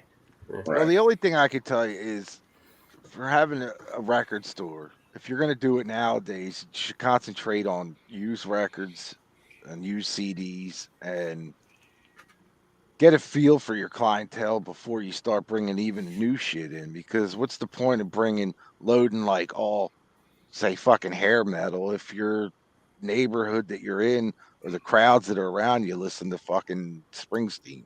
You're not going to sell shit. Or country, if you're... Yeah. So my suggestion would be like just load up on used, and then if you want to have that little neat, fucking metal. Yeah, that's why I bet it would be hard for a collector to go into the business because it'd be hard not to make the store your collection. You know what I mean? Totally. Well, Aaron, you went with me to the first. place in Virginia. Remember, it's 90% metal. Yeah, and he seems to be doing okay. But here's the thing: he's got some sort of weird setup going on there. I mean, look at that location. Yeah. There's got to be something going on where he has like no overhead because it's so. You know what I mean? Yeah, he doesn't have a full storefront. It's in an old house that they've divided He had like a small bedroom was his business. Yeah. Across the hall was a massage. And I was imagining like one of these like little like sort of like really small office buildings like doctor's office suites. No, it's like a house, like an actual house. Yeah. It's weird. That's probably what it was. It started as his collection and he just... Yeah, Aaron, that guy, you remember I took you to Soul Relief in Greensboro? Did we go to Soul Relief? Which one was it? I think so, store. Yeah. The dude Harley I knew pretty well. That's what he did. With the jazz records, right? Yes. I think I got the Steve Reed record from him. Yep, that's right. He started out like that. There was an ad like every week in the paper or Craigslist or whatever. It was like 10,000 LP yard sale. And he was doing it like every Saturday. It was basically like and he had a van and he would like take his shit like mobile and open it up and like sell records. Or you can make an appointment at his house and his like living room was just like bins. Yep. And you'd be like, hey, Tuesday night, 8 p.m. Is that cool? He's like, yeah. And then you get there. He's like, hey, you want a beer? It's like, yeah, cool. And you just flip him through records in his house. He finally opened a store, but I mean, I think the house was kind of cooler actually. But I'm better at parting with shit than I used to be, but there's a lot of shit where I just couldn't do that. Like the metal, you know what I mean? Yeah. You know what I was gonna say though is that before COVID, I was thinking I wanted to start setting up at record shows, and so I was sort of like, when I found like little deals to wholesale shit here and there, I'd sort of grab a few things cheap, and I was sort of trying to build a little bit of a catalog. Then when COVID hit, I was like, oh fuck this, and I put the shit on Discogs and kind of gave up. But first of all, I tried to walk a line between like what like is just like sort of a great title and like what's something that I could totally talk people into buying. You know what I'm saying? And the funny thing is, I kind of got an example of this by I kind of forgot about the shit because I took it down for a while, but I just reposted it. And over the weekend, someone bought a copy of the first Cloven Hoof record from me. I have to mail it out tomorrow, in fact. But when you get the little notification from Discogs, it has the description that you put in there, and it said something like it's sealed, so I can't verify the color, but I can verify that it's a fantastic fucking record. Yeah, I would have bought that too, man. Yeah, yeah. Hey, I saw where John just said about the Armageddon in Cambridge. They're also a label. Armageddon puts out all the Elder records. Oh wow, same place. Yeah, it's actually there. It's out of Massachusetts. Okay, never mind. That's cool. And of course, the best band going right now. But anyway, but yeah, cool store. I had a little interaction with them, like on email, and I can't remember what it was, but they were really cool and like earnest about their communication. And I sent them one back. It's like, man, I've been looking for this record a long time. I really appreciate you guys. And we went back and forth. Thank you for buying. You know, it's like just That's cool. super nice guys. All right, guys, I think we're close to wrapping up. So I think the last question is, what's the future of all this crap? Yeah, I mean, how much longer is this going to continue? Is there a bubble coming? Yeah. I think the bubble's already started to pop, to be honest with you. On the new stuff, yeah. And honestly, with now, Discog prices are ridiculous. And anybody that uses them for record stores in shop, I hope they're not doing that. But Well, look at the Use Your Illusion 1 and 2 box sets that are coming out. Mm-hmm. Ridiculous prices on that. Look at the Beatles Revolver. It's like Kiss on yeah. I mean, whatever it was. how much more are they going to push it? Where it's like $300, $400, $500 for a box set. I mean, I don't know how dude. Your guess is as good as mine. Cause I mean, is that the point where people be like, no, I'm not going to get that, and dude, all that deluxe shit. Next thing you know, you're going to see that on Amazon for $20, like the freaking the Garth Brooks Legacy. Yeah. I think I picked one of those up for $15 or some shit like that. Yeah, they can't give those away. Wow. We don't order any those deluxe boxes, the big boxes. We refuse to bring them in the store. I'm not doing it unless somebody wants it in special orders, like the Creatures of the Night box that's coming out. I'm not getting them. I'm not. We're not fucking doing it. There's just no way. That's got to be a hard sell for a shop, man. Well, I mean, it's a lot of money to sit on too. You that's bring what one in, and it's just like, would I love to have it? Yeah, but I'm not paying for it. Fuck that. Your odds. You bring something like that in, like around Christmas time, or not even, man. Like it's not even worth it nowadays, dude. Well, even the 2014 releases for the Zeppelin albums, I didn't go for the box thing. I just wanted the extra cut, so I went for the 2 album sets. Or whatever. Now, see, Zeppelin's different, man. That's different. Now, I know it's the same thing. It's a box set and everything, but it's fucking Zeppelin, man. You know what I mean? Well, you're preaching, you're telling the wrong guy that. But I'm just saying, is there a point where, and I didn't get them, and you think I would, but at when they're like $120 a pop, I didn't know. I got just the, with the bonus album, the extra cuts. That's all I wanted. Yeah, but how much were those? Weren't they around like they were like 100 and 120, $120 a pop. So I'm spending, with what, 10 out? That's over $1,000 I would have spent. Yeah, but I need a book. I got books full of. Okay, wait, Aaron. If they came out with he's setting you up big time, dude. He's setting you up. The 5 LP deluxe extravaganza boxed edition, limited to only 100 copies of Crystal Logic. And it was $199. You buy it? No. No, I already have 2 copies, dude, because I have a Black Dragon and I have an original Roadster. And I'm like, whatever's on those extra 3 records, I don't really care. And because like outtakes and shit like that, and the box is just a pain in the ass. Yeah, I'm a little with end of the spectrum from you with this kind of collecting shit. I mean, that's where I kind of marvel at, like,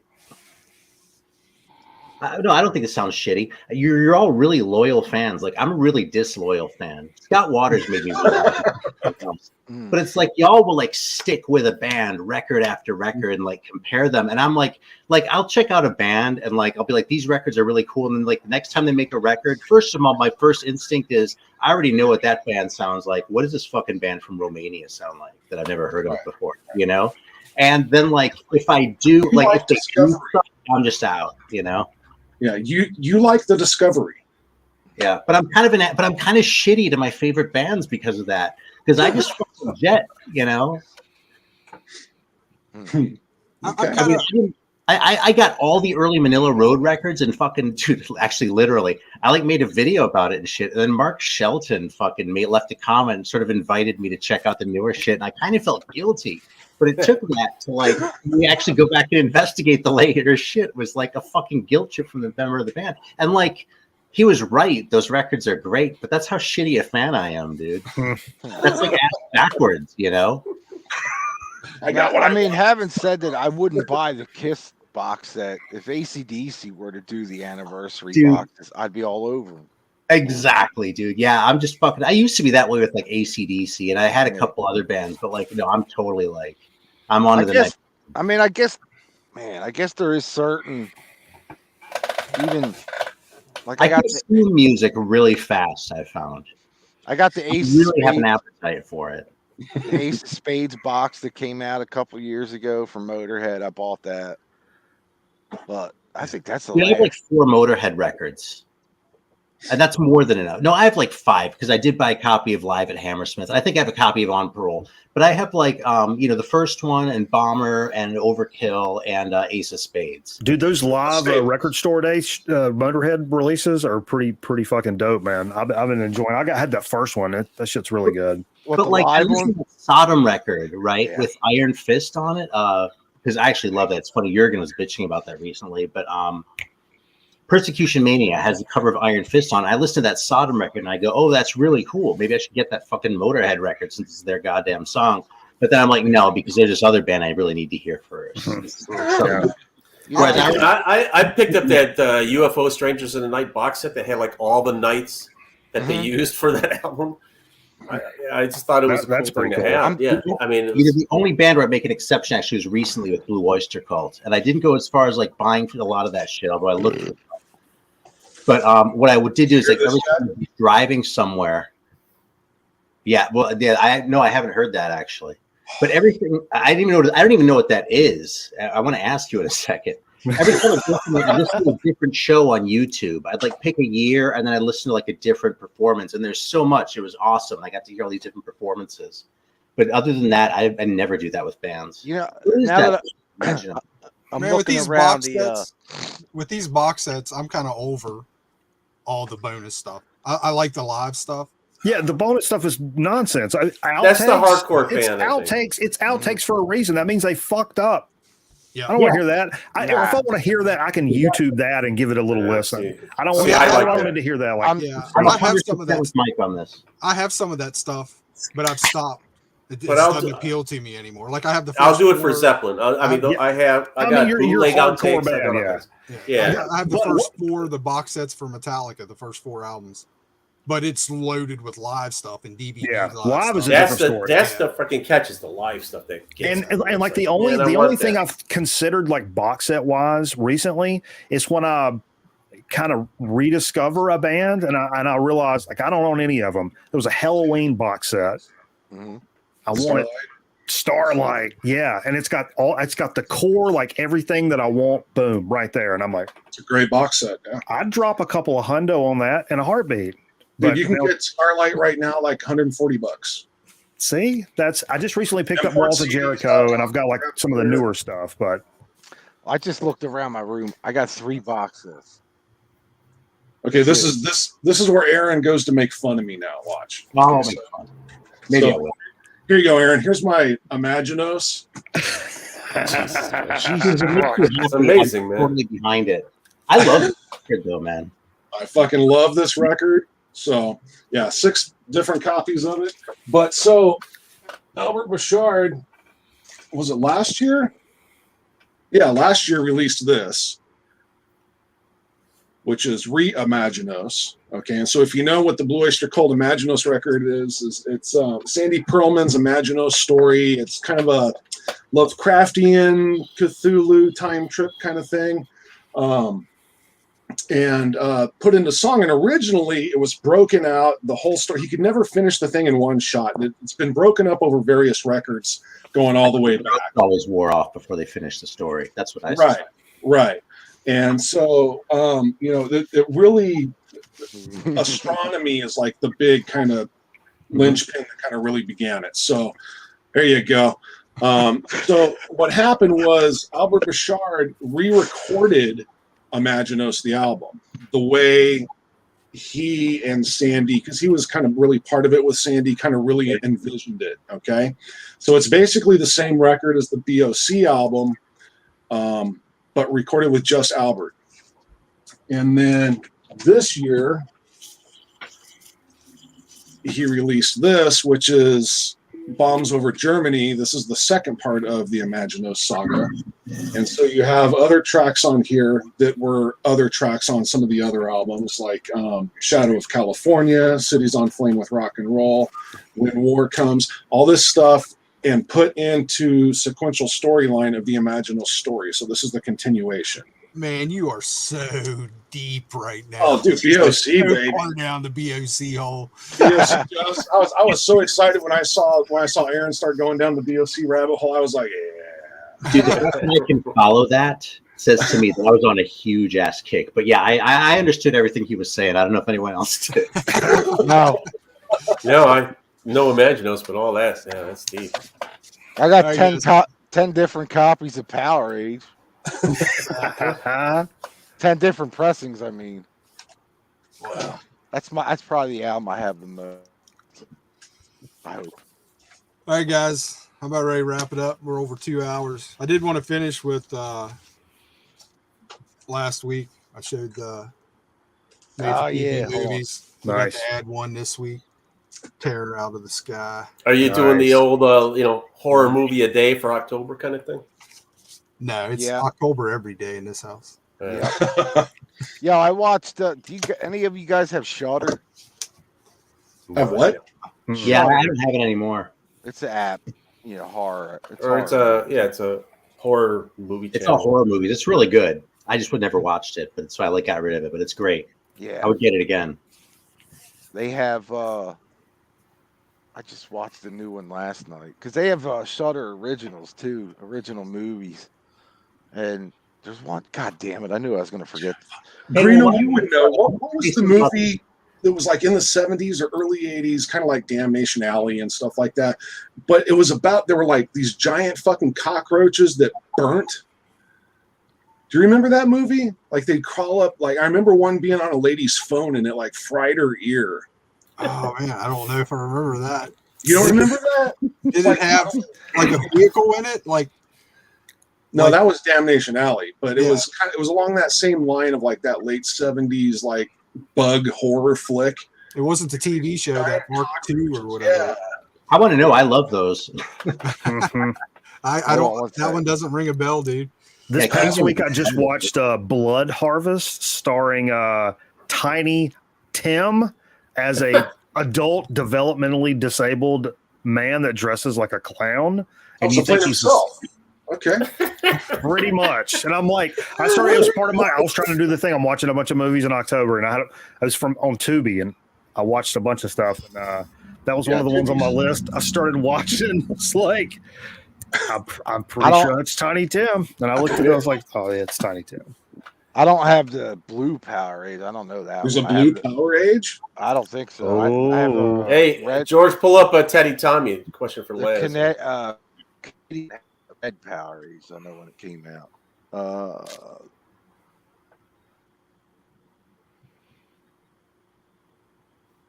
Okay, Who has the BOC 10 inch with the Godzilla? Godzilla on the cover? Not me. I actually BOC don't know oh, the that. BOC 10 inch with Godzilla on the cover? Yeah, he's got it. You mean this one? Yeah, you mean this one right here? You mean these five? Hold on. Let me see. Yeah, I never seen that. I love I it. guess You he like said apples? Well, I got a number. How about them apples? the It's not the 10 inch, but it's a promo white label of Godzilla Live. Look which- at that. That's awesome. It's really so cool. if it's if it's the New Zealand pressing, I do not have it. Oh, it's funny. I do. Oh, do you? I've never seen the blue one. No. Yeah, hang on a sec. Let's talk about movies. That's great. It's like, come at me. What do you want to see? Yeah. Oh, let's see. Test pressing of Extraterrestrial Live. Wow. E.T.? Yeah. That's weird. I didn't know they did a live show. Oh, here's the No, I don't know. think I do actually. I was thinking of this one, but I think I was just mistaken. Never mind. Okay. The new Alice Cooper, the original Alice Cooper band, live at the AstroTurf, or live from the AstroTurf. Is that newer? It came out last week, but it's from 2015, Mm. and it's a limited like green vinyl, and then this one has I think the Blu-ray or Was this the one where it was originally a record store day release? And yeah, then, on vinyl, yeah. yeah. But now they released it with the actual live show on DVD with it. Nice. So I haven't opened it yet, but I'm gonna watch it this week. Anybody watch the new Monsters movie? I hate it. It's the worst piece of shit ever. Really? I did watch it. I've heard it's the It worst movie of all Well, time. look, I'm gonna I liked it. before Yeah. anybody says anything. was kind of campy. I expected a little more from Rob Zombie, but Now you have to go into it. I noticed right at the beginning when the parental PG came up. I'm like, okay, this is for kids. yeah. Because But the story just ended. It was like, what? It's just like all of a sudden it was over. I was like, oh. Well, I would Yeah. rather see it done the way he did it than to do it and they're murdering people and just blood. I don't know. Yeah. oh no, yeah, Yeah, no. like the Banana Splits one that they did. Yeah, So no, that that was one? campy too. That was pretty funny, man. Oh, and Is speaking there of, a Banana Splits movie where they're killing people? Yeah, Yeah. you haven't seen that? yeah, it's fucking Yeah. awesome. I have it. Oh, we gotta find that for you, Mike. And Dude. It's out there. December 15th, there's a movie I coming saw it out. online somewhere. It's maybe Tubi. Coming out called called The Mean One that everybody on here should watch. It's a About the Grinch? yes. Nah. It's a killer, it's a slasher horror comedy with the Grinch as the killer. That's cool. Wow. The, Well, with that the Monsters movie, I think there's gonna. I don't know if there will be a second one, but when they set it up, it was like, that's when they met and all. It was like origins of the yeah. monsters. So I I'm thought it was curious. good. It was fun. I mean, it's never, ever going to be No, of course not. original. It but- was pretty colorful, like shot wise and all that stuff. But yeah. I I thought his wife did a good job as Lily. yeah, I didn't care for it. But I don't know if I'd watch it again, but I saw it. Yeah. yeah, I wouldn't watch it again. It's just yeah, exactly. It's one of those things. Visually, I think it looked great, like you said, Vance. With all visually the it looked awesome. and Yeah. whatnot. Visually But it here's the looked point: it's like, again, this is Hollywood, man, and they just can't get away from. Oh, let's remake this. Let's remake that. Let's redo this. Let's revisit that. They could have taken all that production and made a completely different story, but with that visual, and it would have been killer. It would have been a new classic. That's I kind of what I agree. expected Rob Zombie would have done with just his whole B movie kind of attitude. Yeah. And Yeah, I but don't when know. you have Something got just- a movie company like Netflix breathing down your neck, you're gonna listen to them. Maybe rather that than was do it. what you wanna Budget. do. I don't know. Well, look at it this way: Netflix every year does a campy Halloween movie for kids. Like last year was the Adam Sandler one, and Hoopy Halloween or whatever it was called. That was the big Halloween movie for kids. So I just look at the new Monsters as that's what this year's is. Anybody watch Hocus Pocus 2? Fuck no. Wife Friday. I saw the first one. Friday, the new Halloween's out on Peacock. Halloween ends or whatever. Cock. No, it doesn't. Cock. Who's got a All right, guys. Um, I gotta wrap this up. Mike, you gotta watch He's got the Splits movie, dude. Yeah. Yeah. Scotty said he watched it on Tubi, so I'm gonna. Yeah, I watch know that. That's I on the watched it list. somewhere That's online. on the list, yeah. baby. Oh And yeah. I didn't pay for it, so it's probably Tubi. Look it up. All right, and guys. Terrifier 2. Terrifier 2's coming out. Vance, good job on the Maiden videos, man. Yeah, thanks, man. It was a great show too. It's freaking awesome. All right, fellas. So, like I said, Greeno and I and Vance said we're going to try and do these every Monday. Hopefully, every other month. Every month. Yeah. We'll be lucky if we get one a month. All right, we're going to try this every other Monday. There you go. For, Man Cave Monday. So, There you go. Monday. good episode tonight. It was fun. Yeah, thanks talk. everybody for Hell joining. yeah. Thanks Enjoy it, everybody in fellas. the Great chat. seeing everybody. All right, we'll see y'all soon. See you Later. next time. All right. See you guys.